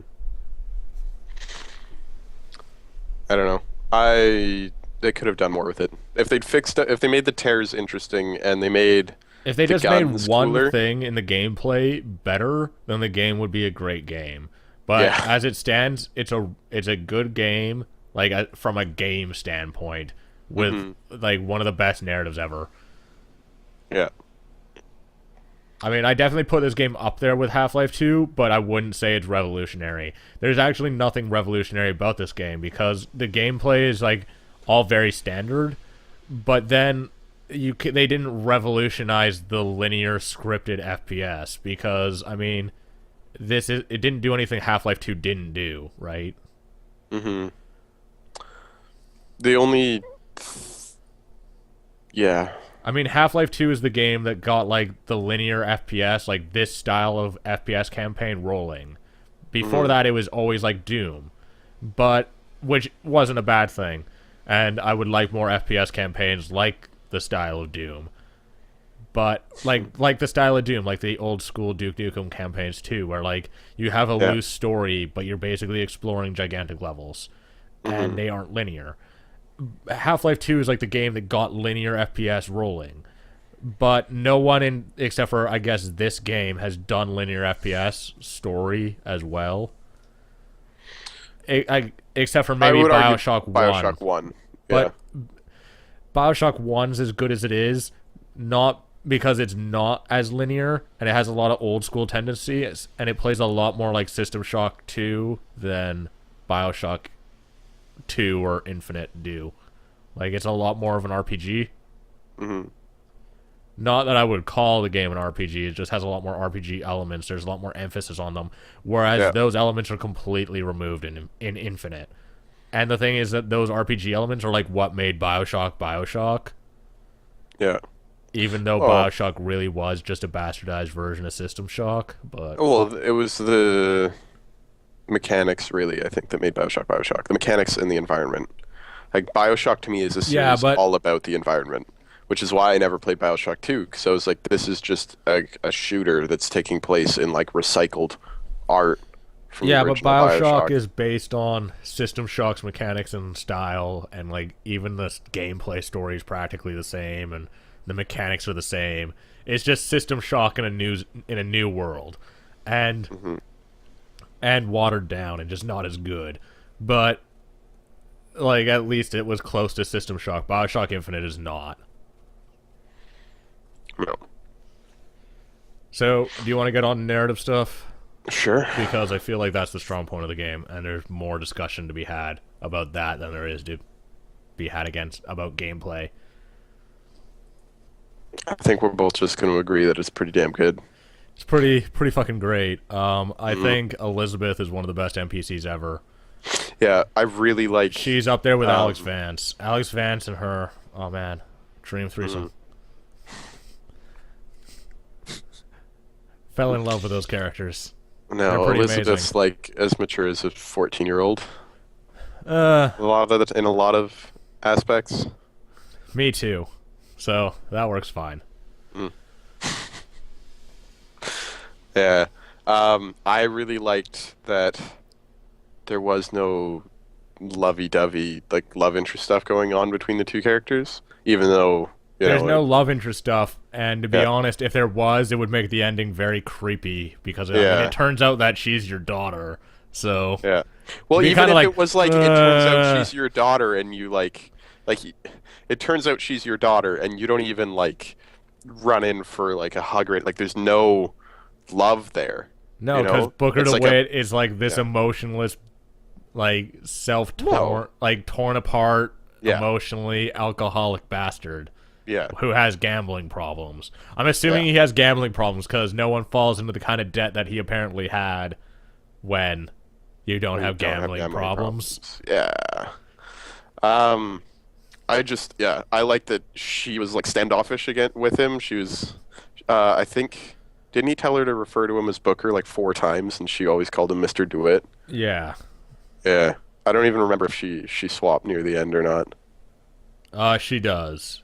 Yeah, but it takes a long time, and she gets really pissed off at him, and she hates him, but Well, he's it the only takes a person long helping time her. in gameplay. It does not take a long time in narrative. Like, Well, if you just watch the videos, but you got to remember the gameplay is part of the narrative, yeah, I'm just saying, like, sort when of. you're playing the game, it takes a long time because, like, that first segment, the first half of the game where there's, like, no combat and you're just walking through shit, takes you, like, 5 hours.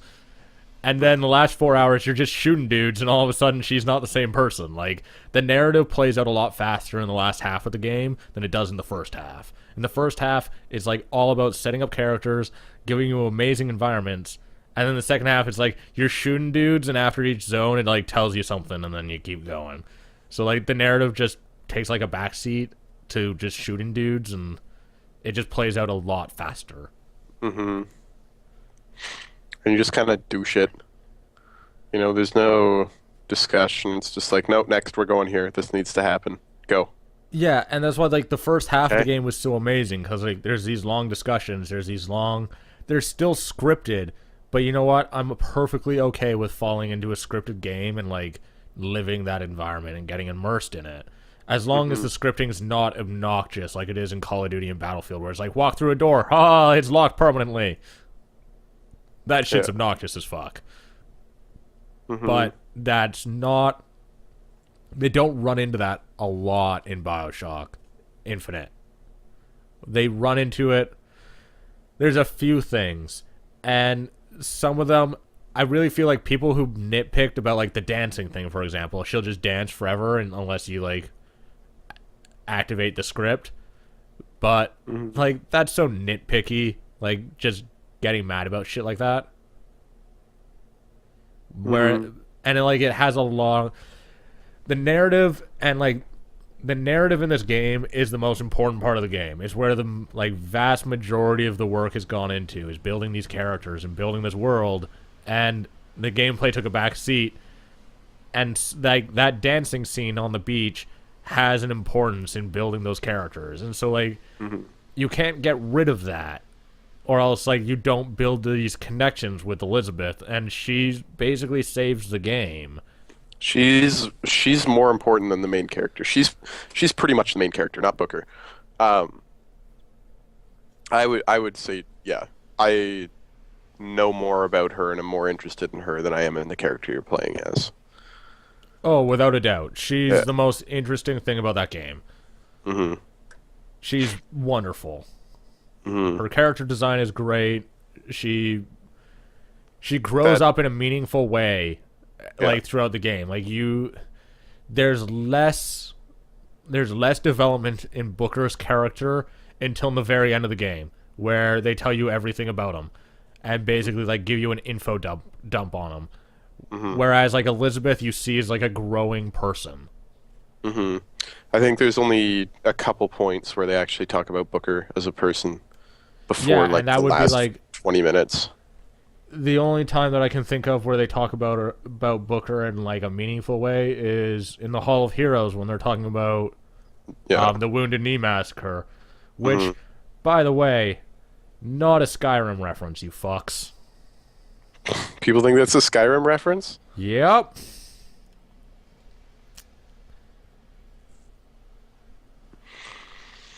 You can go on YouTube. There's videos that are labeled as, like, Skyrim Easter eggs within Bioshock Infinite, and they're just like, look, the Wounded Knee exhibit, and it's like, you're a fucking retard. The Wounded Knee is actually, like, a historic event. Yeah, it was a massacre of, like, the location American is called, Indians. like, yeah. It's at, like, a Wounded Knee River or something. That's why it has that name. It doesn't even make sense as to why you would think, one, it's not an Easter egg, because it's in the main fucking narrative. It's along the main path. You have to go through it. Two, it's alongside the Boxer Rebellion. Did people think, like, which is a historic event that everyone has to learn about in fucking high school, like, middle school, really. I think that's the first time that I had to read about that shit. And I'm, like... That's a historic event. Did people think, like, Wounded Knee, ha ha ha, Skyrim Rebellion, Boxer Rebellion, or Skyrim Rebellion? Skyrim reference, Boxer Rebellion. That's a silly name. What, did the boxes go on rebellion? Like... No, all the boxers, like, all of the boxers went on, or became rebels, and it was a war between people who participated Chinese in the sport of boxers, boxing. by the way, not, like, fucking dudes with silly mustaches. Yeah. Were the Chinese even into boxing that much? They had now? Like, Chinese boxing, which is not the same. I'll put that out there right now. It's not the same. It's a lot more like kickboxing than it is boxing. But no, it's people are retarded. But, like, that's the only time I think before. That kind of just gives you a look into who Booker actually is. That's the only time where he, like, has any growth or they talk about him in any meaningful way, besides right at the beginning where they're like, I'm assuming those are the Luteces, right? Those would be the Luteces on the boat. They're the only people who would make sense to be on the boat at the beginning. Yeah, it was them, Yeah. They're amazing characters, by the way. Yeah, awesome. I love them, too. They were really entertaining. Yeah. and there's like these hints throughout the game about the narrative. I think we should just talk about the ending so that we can talk about the rest of the game in context with the ending. Sure. So, if you haven't beat the game, this is the time to turn it off. The podcast. It's named the Bioshock Infinite Spoiler Cast. So, I mean, really, if you haven't beat it, you should fucking not be watching this. But whatever. Mm-hmm. But like, at the end of the game, you go with Elizabeth, and it turns out there's multiple universes. Mm-hmm. Or they're not timelines. I'm going to say they're universes. While they're timelines, they're the same thing. But you teleport into Rapture, and then you emerge from Rapture, okay, sorry, I haven't played the game in a couple weeks, and it's been longer since I beat it. I mean, I beat it like the second day it came out. Well, she opens that tear in the Rapture. You go through it, and then the songbird dies in the water, which is at the same time as Fitzpatrick dying in Bioshock 1, which is shown through... There's lots of videos of it on YouTube. I think the IGN one is the best one because you can hear it in the background more clearly than all the other videos. But there's the ambient sound that you can hear of the songbird.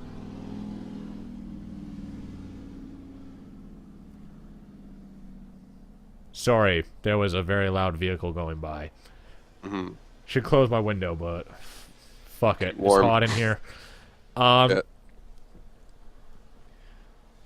When Fitzpatrick dies in Bioshock 1, you can hear the songbird screaming in the background as an ambient noise. It's really clear in the IGN video. If you should look up Bioshock 1 Fitzpatrick, it's like the second result or some shit like that. And you can hear the songbird screaming in the background, which means that when Elizabeth, the songbird, and Booker are pulled into Rapture, they are on the other side of Rapture at the time of Fitzpatrick's death. So when you're as Jack killing Fitzpatrick, they're on the opposite sides. But the timelines are linked together through that. They're at the same time. Yeah. That's her teleporting into the Rapture timeline, or I guess using a tear to get into the Rapture timeline. Yeah.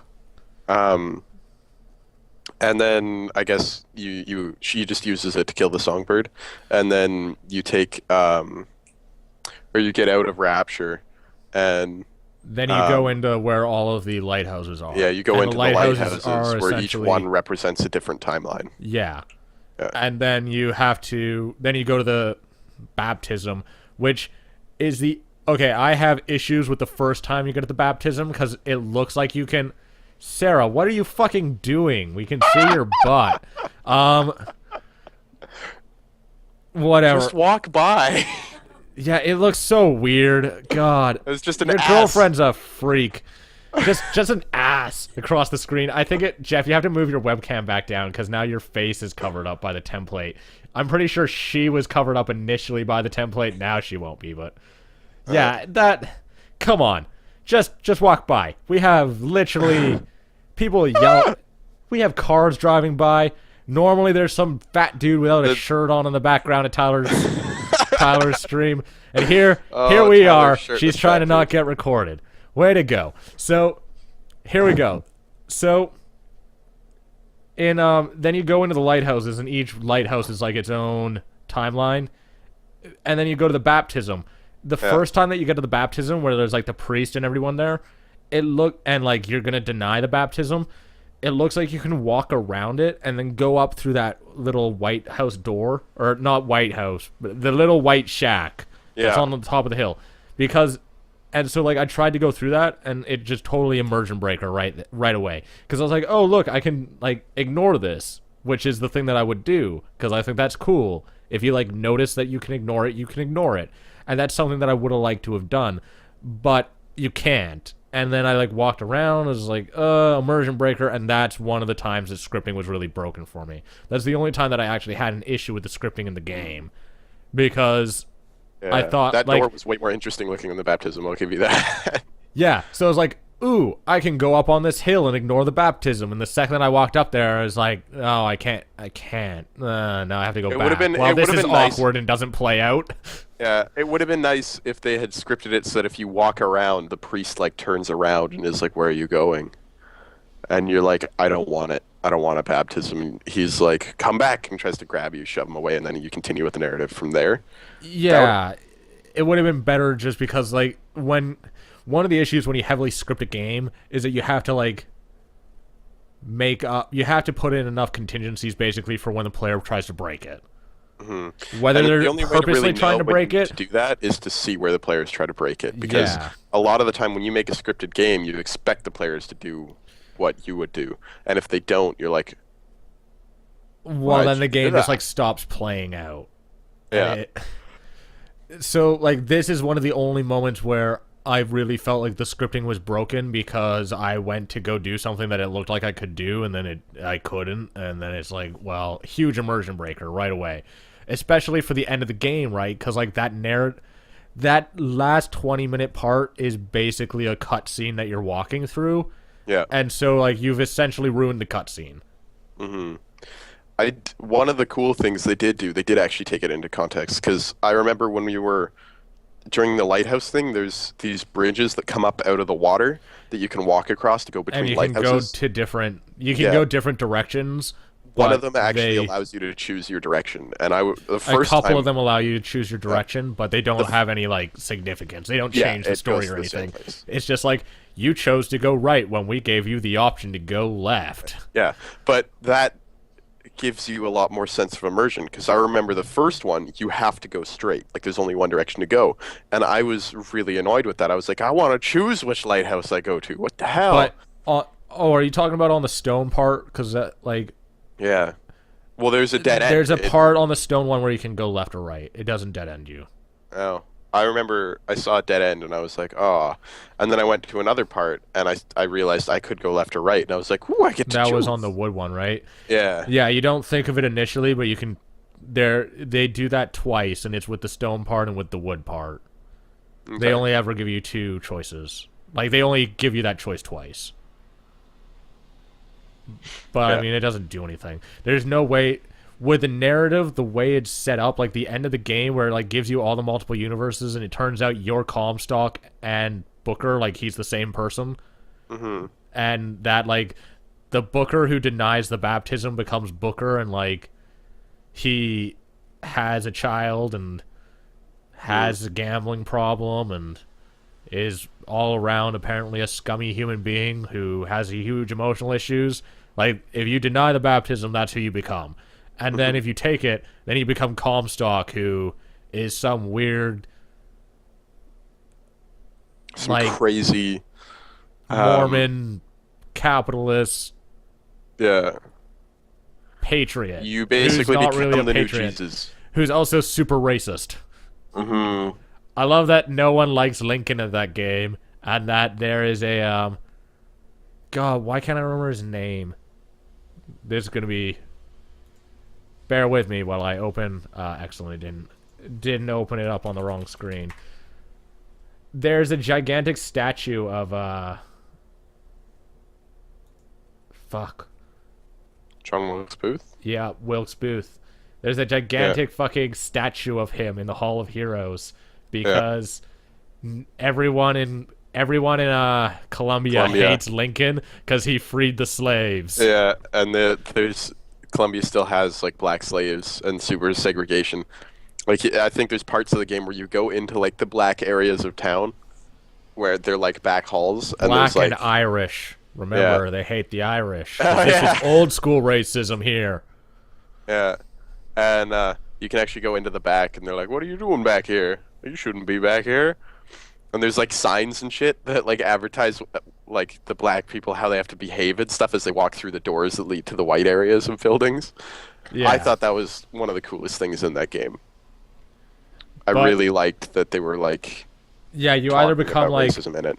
you either become Booker or you become Comstock. And then as Booker, so the way that it works out in the timeline is that, and this actually makes sense given the respawn mechanic. The respawn mechanic works just like in Bioshock 1, Mm-hmm. but in Bioshock 2, when you die and you don't have Elizabeth with you to drag you out and save you, Mm-hmm. then you end up back in your office and you like walk through the door and then you end up back exactly where you were when you died.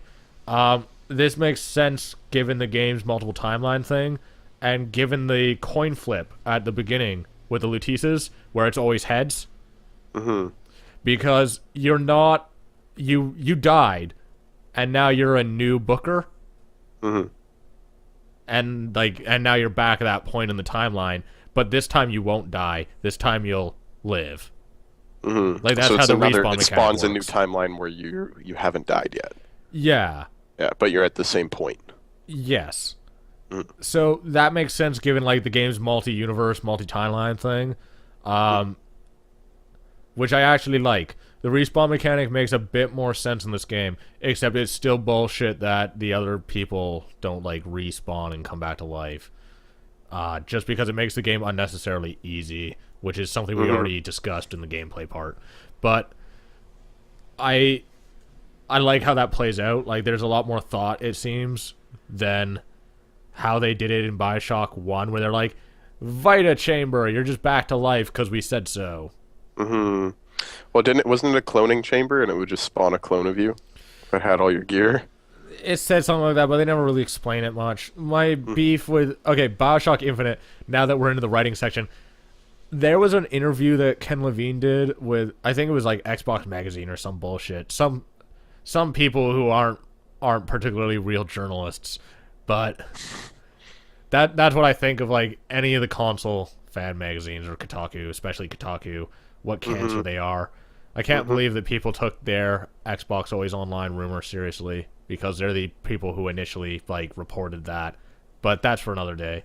Actually, I bitched about that all last week, but that's for another day.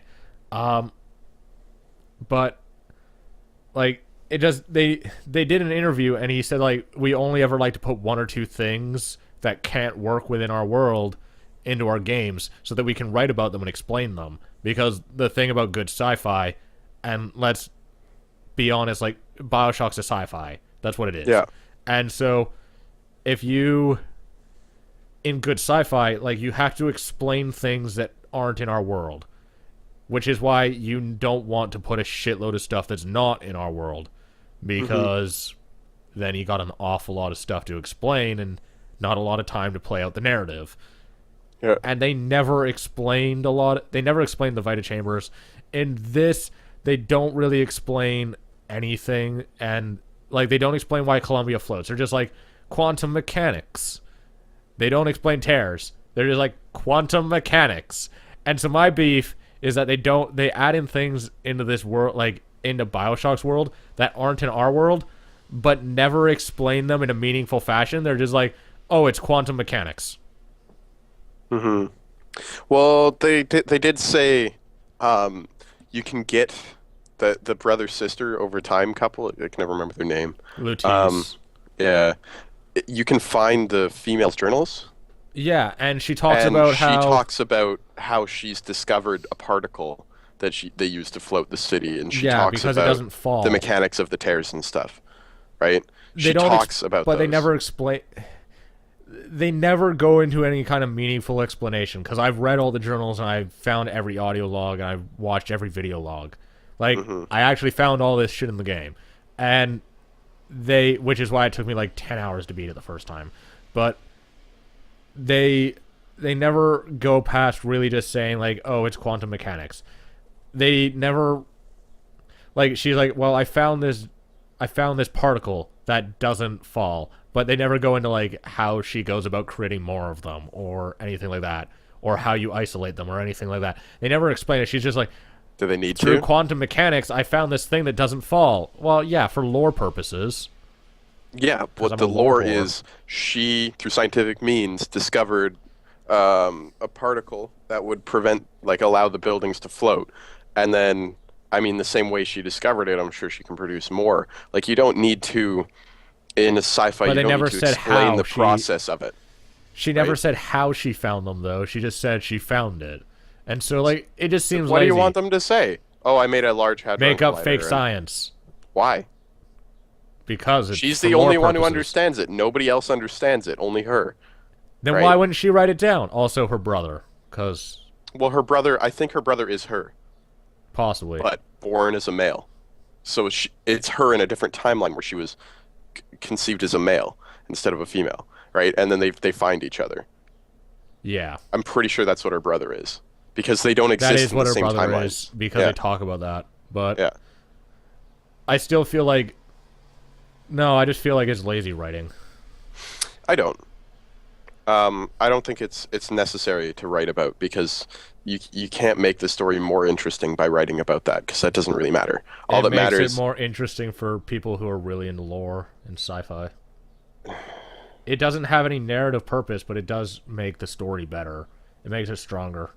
well, then they can explain that if they need to somewhere else, but it wouldn't have like if she'd been like I discovered it by doing or by this process, it's like that actually breaks believability for me because nothing they could write about would I just make feel like sense. I just feel like because they never say anything past just saying like we found this because it exists in quantum mechanics, and like that's literally all they ever do is like every time that there's something they need to If you explain, it's boil it like down, quantum yeah. mechanics, and it is very I don't know boring and lazy. It seems like I didn't find it boring. I thought it was a lot more interesting. Basically, instead of focusing on how she discovered it, they focused on why she discovered it.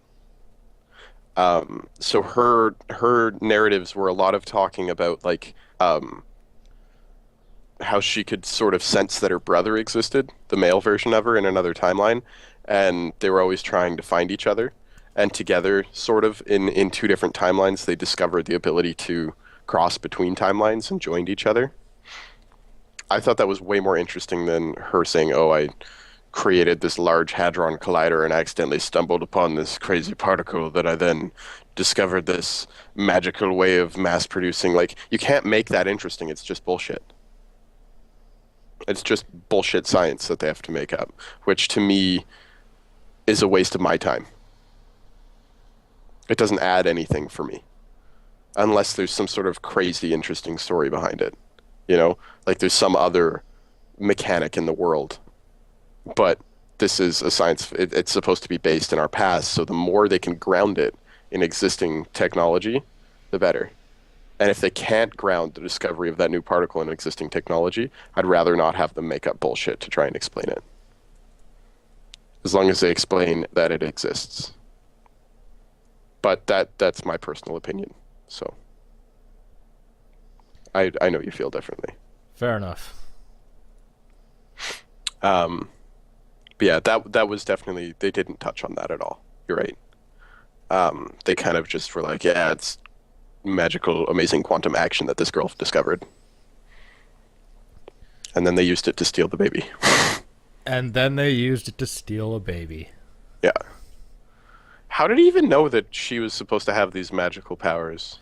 Oh no, she's not supposed to be able to open tears. The reason why she can is that there's a part of her in two timelines Oh, because her so finger is still in the original Booker timeline because it gets cut off, right? yeah. So she's actually in two timelines at once, and that's why she can open Okay. tears. Okay, I didn't catch that explanation. They don't explain it at any point in the game.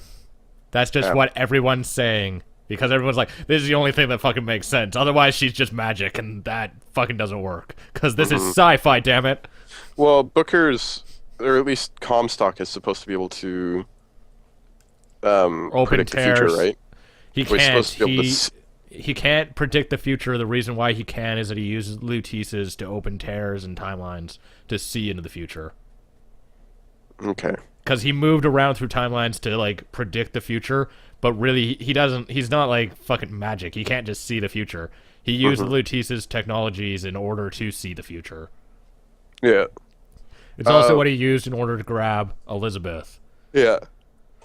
and then So, and then she's just special because she's in two timelines and she's the only person who's like that, and therefore can so open that's up why time. he's trying to get rid of her power because he wants her to inherit his city and use it to take over or basically destroy the world of man. Um, So he's actually trying to get rid of her powers. That actually explains it. He's trying to get rid of her power so she can't escape the town. Yeah. Because, like, she can go back to the first timeline because her finger is there. Hmm. That makes sense. Yeah, it barely makes sense because they never explain it ever.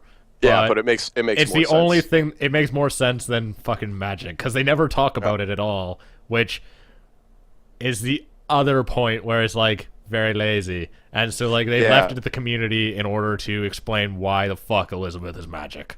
I would have liked it if there was just like a Lutece journal or something that explained why, like a theory of Lutece's that says, There's this is planned why she has powers. there's planned DLC for Bioshock, and to be honest, if it's good story content, I'll go back and I'll play it. Or, well, I'll buy I it might. and I'll play the DLC. Because I really love the story and I love the characters. I hate the gameplay, which we've already Hmm. talked about. But I feel like if hopefully they explain some of the stuff that I have issues with. Because currently no one has a real reason why Elizabeth can do what she can do. And hopefully they have some reason for that. However, to be honest, I feel like this is something that needed to be explained in, like, the core game, and to leave it in the DLC is fucking not. That is morally questionable.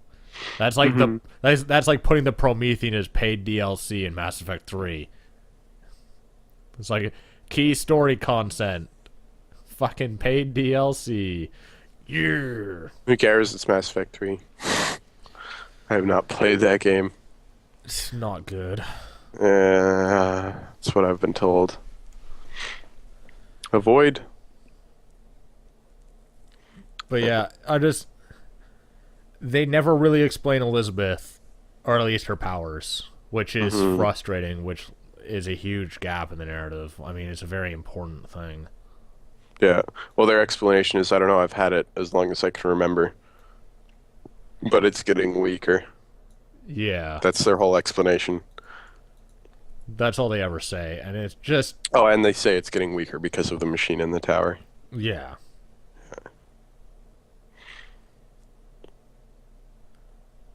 It was enough for me. I mean, I would have liked an explanation, even if it was as simple as like a journal from Lutece that was like, we can't, we're not entirely sure why the girl is able to open up tears between timelines so easily, but we believe it has something to do with the fact that part of her body is still in another timeline, so she's in two at once, you Yeah, know? but there's like never any acknowledgement of it. It's Hmm. ugh. That would have helped a bit. But still, like for me, the story and the characters were good enough that I can completely forgive any weird plot holes. And like the weirdest one I think was the ghost boss. Because it's just like, oh, she's sort of this image of my mother that I've made that's a combination of my mother that I've brought in from another timeline and my feelings towards her. So I've just created this conglomerate ghost monster. Yeah, that fucking makes no sense at all. Yeah, that one was the one thing that I was like, okay, whatever. I I'll play it. I forgot about how bullshit the ghost is in its story because of how bullshit the ghost is in its gameplay. Yeah. No, its It's story like, is more bullshit than its gameplay. yeah, I guess so. They were Also, just, why can you shoot a ghost with guns? why not? I mean, the ghost is a rage monster that's created from 50% actual person, 50% feelings towards a person. Why not shoot it with bullets? Okay. I think Elizabeth should have had to scare it away while you fight off the Zombies? zombies. Yeah. I think it just shouldn't have existed. That could have helped too. It would have been better Seriously, if they cut if out it that was, 1 hour of the game where you fight the fucking ghost 3 times, it would have been better. well, I'm okay with that because It doesn't it even have kind of, narrative purpose. yeah. Well, it showed the relationship between the mother and Elizabeth, right? Yeah, but all you That's were what trying to its do was point get a was. goddamn key. Yeah. Gameplay wise, it was like, fuck off. You could have just got But it. I hated it. It was the only open world part of the game. I actually ran through that whole part and cleared the whole thing before I actually fought the ghost for the first time. Like I cleared everything. I got all the extra stuff, like all the gear and everything, and then finally found the graveyard. and started that fight, and then I had to re-walk through the whole area again, and I was like, oh god None damn of it. that game is really open world. It's just very large rooms. That part was sort of. They're all really large rooms. It was basically a big circular path Yeah, I know. with the exit on one point, the entrance on another that kind of locks behind you, and then a couple levels off of it. So I cleared the whole circular path and then found the graveyard level off of it, which then leads you to get to the other three levels where you do the rest of it. I know. Because they're all locked. I kept finding these locked doors that I couldn't open, and I was like, what the fuck? What is this? You can do that shit in other parts of the game. I would have liked it better Like, if she had used tears to see her mother. So she had just, like, you'd gone to the graveyard and it had opened a tear to the mother. okay, It had, like, screamed at her or something. let's just be clear. This isn't Elizabeth's mother. It's Lady Yeah. Comstock. It's, well, you are the father, but it's your wife in a different timeline than the timeline that you have Elizabeth. Yeah. So they're not biologically like mother and It's not, daughter. yeah. Um, It's the biological father's wife, except the biological father never had her because it's a different timeline. yeah. Yeah. But Elizabeth calls her mother. Yeah. And Comstock kills her too, doesn't he? Yes. Yeah, guys, Comstock's a twist and a half. Comstock kills Lady Comstock and kills the Luteces Yeah, and other dudes. yeah. I can't. There's a lot of dudes who he kills who like aren't like that important to the narrative, but you find their diaries and shit around. Mm-hmm. He basically kills anybody who causes him problems at all in his goal of creating his world-dominating daughter. Yes, Uh, because he hates black people and Irish yep. and Abraham Lincoln. Mm-hmm. And people who sin, Yes, and people who sin. which is like everybody. Yep, So he's just sour. just mad. Yeah. So, do you want to talk about right at the beginning of the game? This is kind of something that I should have probably stuck this in the gameplay part, but I forgot about it when we started yelling about gun mechanics, specifically the two-gun mechanic. Because I Yeah. remembered, I wrote this down, and I wanted to talk about it, because I think this is one of the best things in the game. This is one of the best gameplay things from a design standpoint in the game. The tutorial. Mm-hmm. Because it's like perfectly implemented into the game, where it's not gamey. Mm-hmm. You know what I'm talking It's about? not I'm teaching you how to play. It was like Here's a fairground. I learned how to play because I wanted to figure out what was going on and I wanted to see more of the world. So you're wandering through this like bright, open, flying city, and they explain all of the mechanics of the city in this scene as well. So how like the buildings actually move around according to a schedule, so that different crossings are available at different times, so you can get to the places you need to get to without owning an airboat. And they kind of explain all of that, and at the same time they're kind of showing you the controls, and you're getting kind of the basic mechanics, and you just start to get into a fight before you learn like the end of the mechanics and start playing the actual game. Yeah. I think yeah, it was quite good. And like you're in a fairground, so teaching you to shoot, you're playing a fair game where you take like an airsoft gun and shoot targets, and based on what you shoot you get bonuses, right? I think you get money. What do You they get give money, which you can Yeah. actually use before you leave to buy upgrades. Yeah. I think you can buy upgrades for your abilities before you even get them if you make enough money in the fairgrounds. But it was pretty cool because I remember playing a game where like you had to shoot Native Americans that were like running across your little fake fairground. Native Americans, you got like a fake shotgun, you had to take them out. Oh yeah, and then there's another one where you shoot like a machine gun kind of, or no, it's a carbine. Hmm. I remember using that in my review. I used footage of that because in the tutorial I had mouse acceleration on because it's on by default, and oh boy, was when I was playing the tutorial, I was ready to say worst game ever because it's on like the mouse acceleration's broken and uncontrollably bad. Mm-hmm. I couldn't even have my hand on my mouse and be able to like not have my fucking cursor going everywhere on the screen. I And had then to I turn found my out it was an DPI option. down to like 400. I have my DPI maxed and my sensitivity maxed, and I found out like there's just mouse acceleration on, Mm-hmm. which would be why that's broken. Because you can't accelerate literally the OS's maximum fucking speed, Mm-hmm. or else it becomes incredibly broken. Unplayably broken. Yeah, Yeah, no, I was struggling with that too in the beginning, which is okay when you're looking around at an environment, but as soon as you start trying to shoot things, yeah, that's exactly what happened. The second I tried to shoot things, I was like, "Fucking, this is awful. I have to find out how to fix this." uh, And then I did.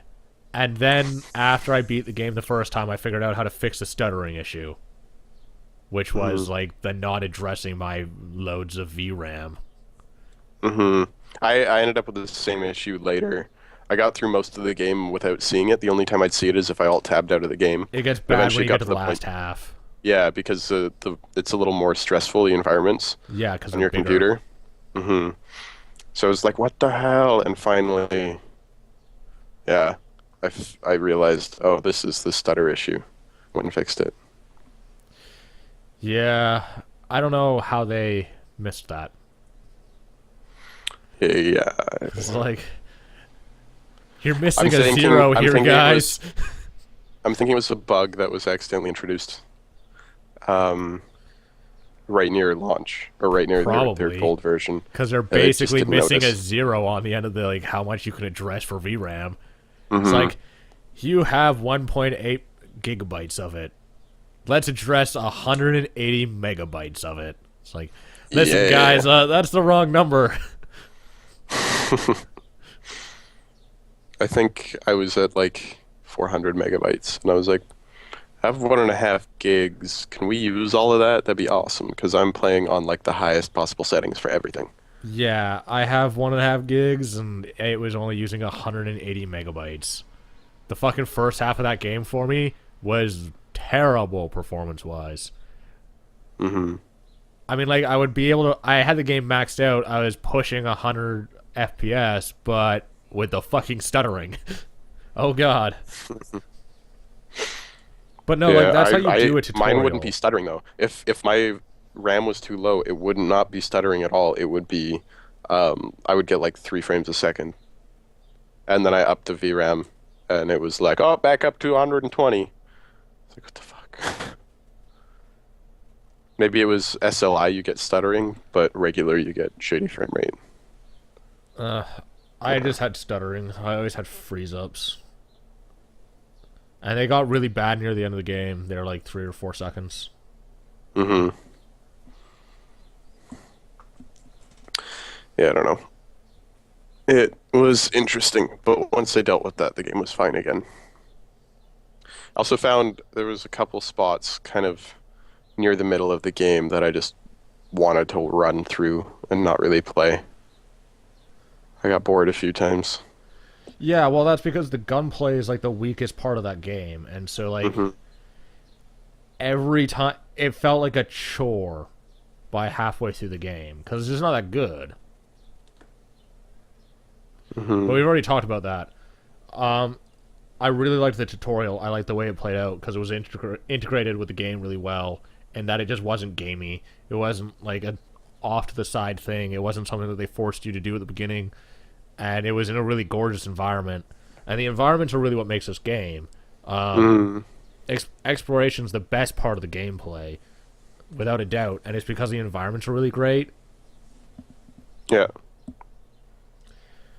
Like I said earlier, like it's not the game's really linear, and I think, but they hide it well, in that it much like Crisis 3, which is also another really linear FPS.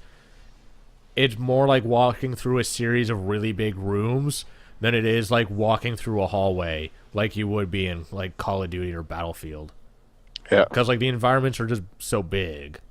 Hmm. You can run around and find cool little tidbits hidden different areas. No, I quite enjoyed that game for narrative and environments more than anything else. Um, and I did like some of the mechanics they introduced. I really liked the rail mechanic. That was probably the one good gameplay mechanic they had. Yeah, but it wasn't even that interesting in execution You could make it interesting though. versus how it Um, was like in when demos. when I It played it, looks a lot cooler than it plays. yeah. Well, the demos they would create in like specific events to make it a lot cooler. Like the enemies would all be riding it and stuff as well. Yeah. One thing I really missed in that game too, I was really hoping this like Civil War thing would be a lot better gameplay wise than it was. Because I found like you were allied with one side instead of being neutral, and then And your then you one go through the allied side was timeline and then you're take not out allied. everybody instantly. Yeah. I was like, come on. Like I wanted to see huge battles that you come into I and you're want to like, talk about whoa. that actually. We were talking about the thing that at the end of the tutorial they give you that decision, which makes it very abundantly clear that this is a very racist society, where like you have to throw that baseball at the interracial couple or throw it at Hmm. the announcer. Hmm. Um, I tried to throw it at the announcer and it stopped me obviously, and it broke me into that fight. Like the guy grabs your hand and then like sees that you have like that brand, The AD brand, yeah. and I then think they it's try to 80. kill you. Hmm. Um, I didn't go back and try to throw it at the interracial couple. Did you try to throw it at them? No, I threw it at the announcer. Yeah, I'm just assuming it does the same thing. The Hmm. interracial couple, if you like don't throw it at them, it pops up later in the game. They like They give thank you, you. yeah, they give you a piece of equipment, Hmm. but it's not like a huge, massive game changing thing. There's That'd have nothing been game cool. changing. There's no meaningful choices in this game. I mean, the only other choice I think that has any meaning in the game is that like you get that one point where you're at the desk and you're talking to the guy, and it sounds like you're like they're trying to kill you. Um, Hmm. it sounds like he's trying to set you up, and then he'll stab you in the hand, and then you shoot him in the face. Hmm. Or you have the choice to not let him stab you in the hand, and you just shoot him in the face before he shoots you. Hmm. And I got stabbed in the hand because I thought Ken was smarter than that, and I thought he was trying to play me for a fool. I thought he was gonna be like just very awkward, and then you get your ticket and go. I was really hoping that was the case because I didn't want to shoot more They people. were trying to make it obvious. They made it I incredibly was obvious, and I thought they were just trying to trick me. No, I got into the room and before I even talked to him, I tried to explore the room and I was like, this isn't as open as it usually is. This is very linear. They're trying to lead me into some scene they've planned. And the guy was being awkward and I was like, shotgun! And turned around and there's like six cops behind you. So you didn't get stabbed in the hand, and No, you I didn't know didn't. he stabs you in the He hand. I stabs you in the just killed him. hand. That's pretty good. He stabs you through the hand, and then Yeah, you shoot him in the face, and then you yeah, had to fight the dudes behind you. But for the rest of the game, you have like, you know how Elizabeth had like that little scarf neckerchief thing. yeah. She like wraps that around your hand, and so she doesn't have it for the rest of the game, and it's on your hand instead. Oh, I didn't have it at all. I thought It she, wasn't on my hand at all. yeah, because it only happens if you get stabbed in the hand. Oh, that's cool. I like that. Yeah, the little details. But I got Cool. stabbed in the hand, She so got really pissed off at me that I shot him in the face, actually. yeah. And this, she didn't get pissed off at me, but then she called me an idiot for getting stabbed in the hand, Yeah. and then she bandaged my wounds. Yeah. No, she just got really pissed. She was like, "Is that always just your first answer to everything? Is just to start shooting?" And I was like, "Mm-hmm." Yes. What's yours? That's always been mine. Well, my real life first answer for everything is ignore it, and then if I can't ignore it, which is very rare, you don't know how well I am at ignoring things. Women have found this out about me. I can ignore everything. I'm super poor, can't afford food for a week. Ignore her. Ignore the issue. Yeah, I literally ignore it until it becomes a serious health problem and I may die. Then I go. I mean, I was supposed to get my wisdom teeth taken out like a year and a half ago. They're still there. Oh God. They don't hurt or anything. Mine are fully grown. If it hurt, I'd stop ignoring it. But mine have been fully grown and they're downwards. And I just don't want to get my jaw cut open. Because that's how they have to do it, apparently. Because mine are literally, like, downwards. But, yeah. But I just ignore everything. So I thought I'd just ignore this and try to, like, pan it off. Could not ignore it. Got stabbed. I like it. That sounds like one of the better events in the game that I'd missed out on the cool part of. And then there's another event where, did you see the guitar scene? Yeah. Yeah. I had to watch that on YouTube because I didn't see it. Oh, I found the guitar. I didn't find the guitar. That's very cool too. You basically when you're exploring in a pub near the factory somewhere, you go into another Yeah, timeline, see, go into the pub, and in the basement of the pub there's a guitar just sitting up against a chair, and if you pick it up, Elizabeth, you play the guitar while Elizabeth sings with you in it. It's quite cool. And there's a little kid who's like hiding under the stairs because you basically break into the basement. And Elizabeth kind of coaxes him out and gives him an apple when they're all starving, like all the people in the game are starving, or in that area. It was cool. I really liked that too. At the end of the last cinematic, or not the last cinematic, at the end of the credits, they show kind of the preparation for recording that scene. Yeah, and okay, I need to acknowledge this right now. One, those credits are insanely fucking long. They're pretty damn long. And there's something really important at the end. We Yeah. talked about how, like, the timeline splits up. I guess we never talked about how you walk back through a last time, like, after you deny the baptism, and you go back to the baptism, and there's, like, all these Elizabeths from the different timelines who surround you. They're like, the only way to end the Booker Comstock timelines is to kill Booker at the baptism, like, before it. It's the only way to stop it from splitting into Bookers and Comstocks.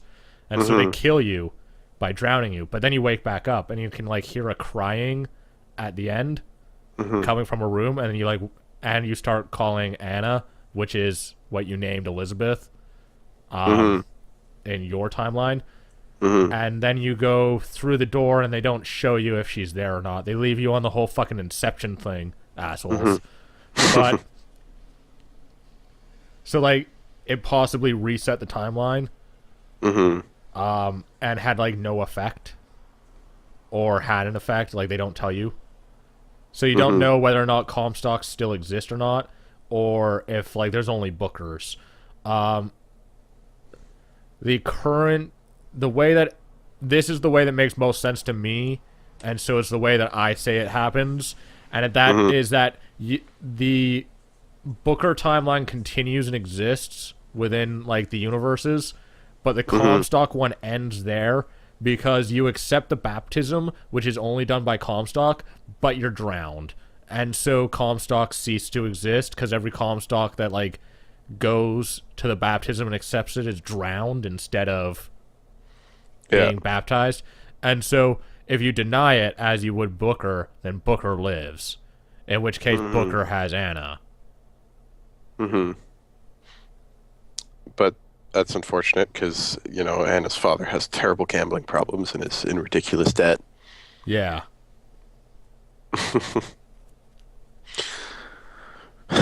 Yeah, it was definitely a weird ending.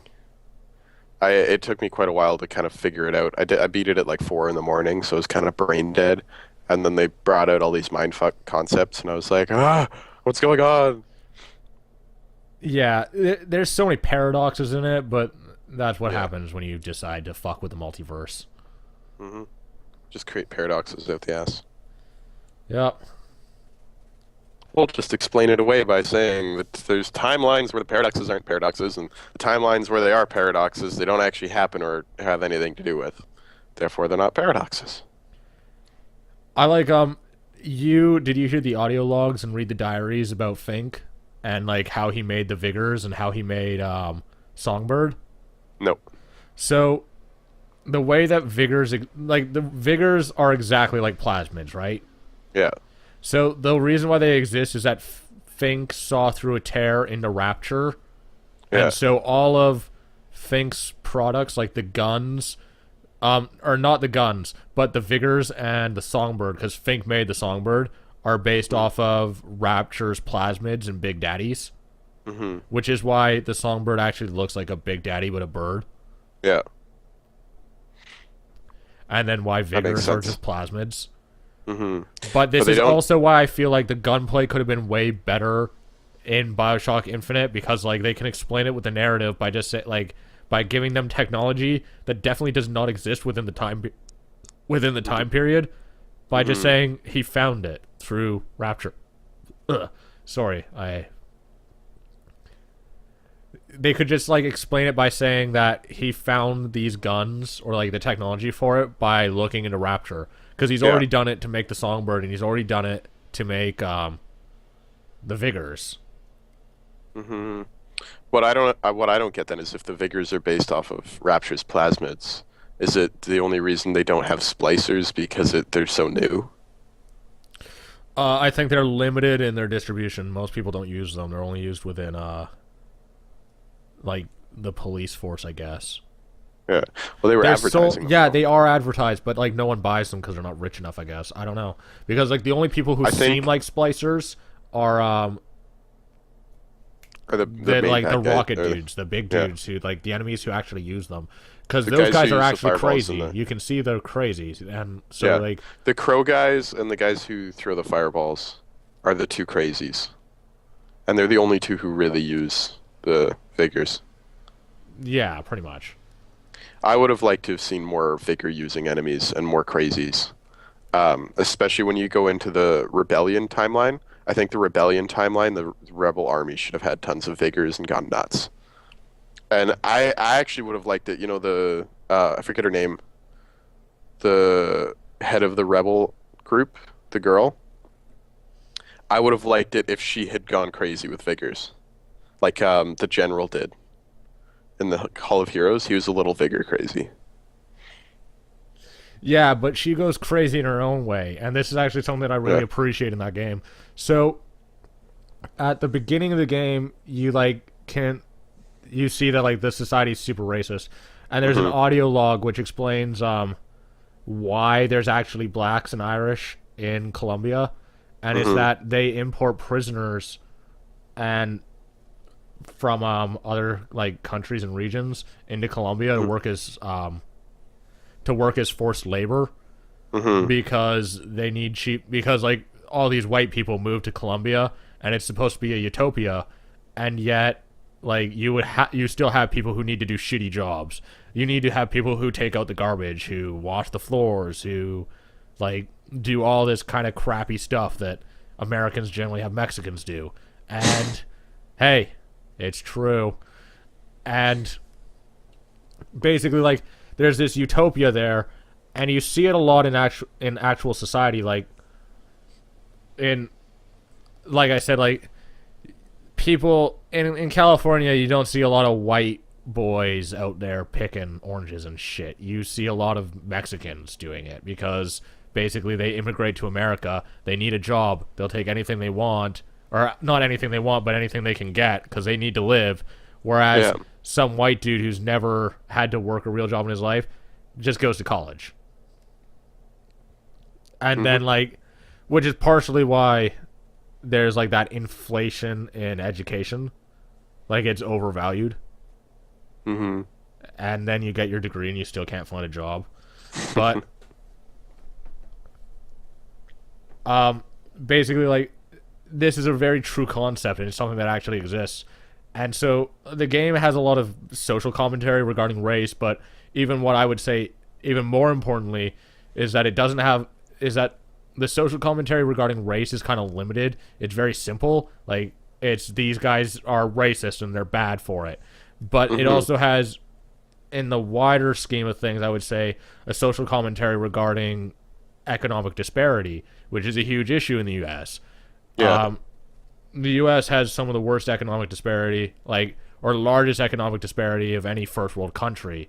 I think the only place that I can think of that has a larger income disparity is specifically Vancouver, the city.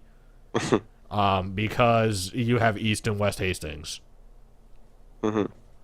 I mean, you're down on Hastings and you're in the poorest part of Canada, Hmm. and then 5 minutes away you're in the richest part of the continent. Yeah. So it's like income disparity is a huge issue within like North America, because we're not particularly socialist like Sweden, but there's we're not really like in that middle ground, and so there's a lot of talk basically about income disparity because the reason why like the the like I can't remember what they're called. What are the rebels called? They have a Vox name. Yeah. Populi. The reason why the Vox Populi basically are rebelling isn't because they're treated badly, but because they're starving because they don't have anywhere to live because they can't afford to. Yeah. And And the Vox they Populi's rebel, right? actual membership, or I guess, or the people who are with them. Yes, there's blacks in it, but it's largely white people, specifically Irish. Hmm. It's basically all of the poor people rebelling against all of the rich. And Yeah, they're basically all these people in the Vox Populi are forced to work in the factory that produces all the goods for the city. And they yeah, and work they aren't paid in terrible money; they're paid in credits to use at the store, so they can at only the buy factory things that are store. actually made at the Yeah. factory. And then there's like a slums that the only exit to the slums is to go through the factory. So like you're not allowed to leave. And I forget what they have to work. They have to work like 24-hour shifts or 36-hour shifts or something. And like It's the whole time he's got all this propaganda in the factory. That was pretty cool actually, the factory propaganda where the yeah. propaganda was Fink is like, one of the coolest characters in the game, yeah, because he's basically brought into Colombia to provide Colombia with what it needs, because mhm, Colombia isn't necessarily inherently a capitalist regime like society. They never talk about whether or not capitalism is good or bad. Um, there's nothing directly supporting it, but they need something there to basically create what's necessary. And Fink has a monopoly basically on factories. Like he's brought in to make the necessities for Colombia in order to make it like a good society. And in order to do that, they need to like get cheap labor, so they do it by taking prisoners from other countries and other regions. and then basically putting them in almost forced labor. And Yeah. they pass it off. It's cool. They pass it off as like there's tons of religious propaganda and stuff that's like, people need to be productive, otherwise they'll fall into sin and stuff like that. And it's all just so he can force as much work out of these people as possible for as little pay as possible. Yeah, and then one of the other things that I actually really appreciate is when you go through the rebel timeline and the rebels actually like are rebelling and have guns. They're not good people. Like they're just murdering everyone. Yeah. Yeah, the rebels, they basically take over and the reverse comes true, right? So they just start like you find the head of the rebels has Comstock and Comstock's son. And Comstock's son No, is it's like, Fink. oh, Fink sorry, and Fink's Fink, son. sorry, wrong name. Fink and Fink's son, so the factory owner and the factory owner's son. And the factory owner's son is like 8, would you say? 8 or 10? Yeah. Yeah. So it's just this little innocent kid, and she executes the factory owner, then Yeah, she wipes his executes blood off Fink, glass. Yeah, and Fink, then she like and rubs it goes. on her own face, and then she chases the kid down, and you're like, Yeah, and then there's this cutscene where she's going to murder the kid, but then yeah, Elizabeth like slips in and kills her, and that's like the big point where scissors. you have like the huge change in Elizabeth's personality because like Yeah. she's never killed anyone, and she says like the whole game she's like violence is abhorrent. How could you do that? And then she murders the Vox Populi leader Hmm. with the pair of scissors. And I really liked how they handled that too, because she just like got all shut in and got all uncomfortable with it and stuff, and like her shirt. That was one of my favorite things about that character. She changed during it, not just she changed both as a character, which is rare in video games. That was awesome. So like you could see her evolve as a person, and she also changed physically throughout the game. Yeah, Like in the beginning she had like regular clothing. She tore her clothing. Like you'd see there were like the arm right in here was torn, so there was like a big pear patch of shoulder. And then later, after she murders the leader of the Vox Populi, her shirt is just drenched in blood because she stabs her death with scissors. Um, Yes. and like until you get to a point where she can change, she as soon as she has the opportunity, she goes and gets changed, right? But her shirt is just soaked in blood and she's all like shut in and scared and stuff. And when she comes out, like you can see she's still dealing with it emotionally. Like it was, she felt like a person, not a video game NPC. That was probably the best part about that game. That and the environments. Yeah, and then when is it exactly that she throws you into the other timeline where she takes over Columbia? I think the version of her that takes over Columbia pulls you into that timeline. Um, she gets taken by the bird Oh back yeah, she to gets taken Comstock by the Tower, bird. She and she then saves you by going like by by letting the going with the bird bird. take you or Yeah, take her, and then and she's then taken by Comstock, you try where to chase her down, and you're yeah, crossing this big bridge over to Comstock's like main building, the Comstock Towers or whatever, where he lives. And halfway through the bridge, it changes to winter, and you're like, "What the hell? It's not winter. Why is there snow?" yeah, and then And it's there's her like the from the future Luteces, pulling you right? through. Yeah. The Luteces are like playing catch over the No, bridge, that's or at a no, different that's point. later. That's when you go to rescue her. Sorry. Yeah. Um, But you basically go into an insane asylum that she's been locked in for years, and it's in the future where she's which destroyed has all the of. only stealth part of the game, which was actually Yeah. one of the best gameplay like areas. Yeah. When I initially got there, because the game had been, it doesn't tell you that it's a stealth area, but because the game hadn't had any stealth in it, I just started shooting dudes Hmm. because I Well, was like, I was trying to shoot the people who were like all going crazy and stuff because of the weird timeline issues. Um, and I couldn't kill them, so I was like, oh, whatever. And then I walk up, and this giant horn monster like freaks out at me, and I was like, ah, what the hell? And then all of the crazy people just start sprinting at you, like, yeah, oh God. that that change in gameplay was like very sudden, and Hmm. like they never showed you what you're supposed to do. It seemed the change was sloppy, but it was appreciated because God was I sick of shooting dudes. Hmm. But I think that was one of the best segments of the game. Yeah, The that's character what I design was wanted, just awesome. more gameplay change like that. I don't know. If they had just done better with either the gun system or the vigor system, game would have been So golden, much better. golden, like unbeatable. Yeah. Just, yeah.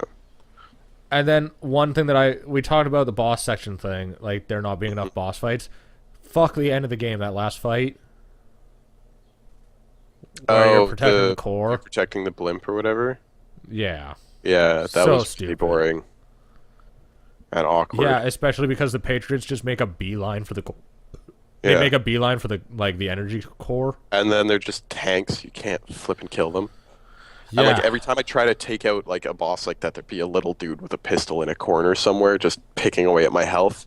And by the time I realized where he was, I'd have like nothing. Yeah, it was so not good is what I'm going to say. Mm. Yeah. I think we've covered kind of all the major good and bad points on that game. I can't Yeah, think of anything else. I'm a little disappointed in how the Comstock thing at the end worked out, where he just like bashes brains in. Yeah. Well, it was kind of like the self-criticism, which was kind of cool. It just seemed kind of anticlimactic that you get up there, there's like no boss fight, you just like go into this cutscene where you bash his brains in, But and it's like, that's a Bioshock classic thing to do, yeah, but you've made like right? no your character's like made no growth. Like he seems like he's making all this growth where like he just wants to save Elizabeth, and then he just bashes Comstock's face in. Hmm. It's like, Well, remember Comstock wanted him to, right? Because that makes Elizabeth what Comstock wants. yeah, Like that needed to happen for Elizabeth to become what she needed to become. right? So Comstock basically eggs him into doing that by like screaming and yelling at Elizabeth and grabbing her and mistreating her, right? Because then Booker's fatherly instincts come in and he just hates this man already. He hates this man's guts. So he's like, that's it. That's the last straw. You're dead. And kills her. Or him. Kills Comstock. But it's kind of cool because if you go back and listen to it knowing that they're the same person, everything he's yelling about applies to him and Yeah. his loss of his daughter. You know, him selling his daughter, basically. It's pretty crazy.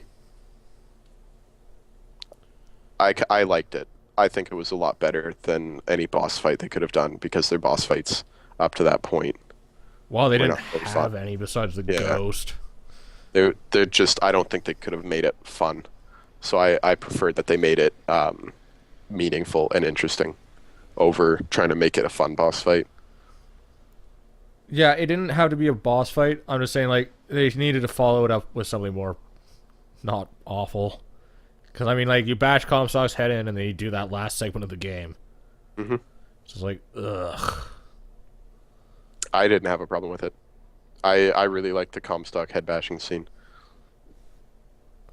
I don't know. I guess I'm not even. My issues aren't even really directly with the Comstock part. It It's just the part feels like afterwards. well, yeah. The Comstock part just seems kind of silly given, like, all of Booker's growth as a character. But the part afterwards was just boring and not fun at all.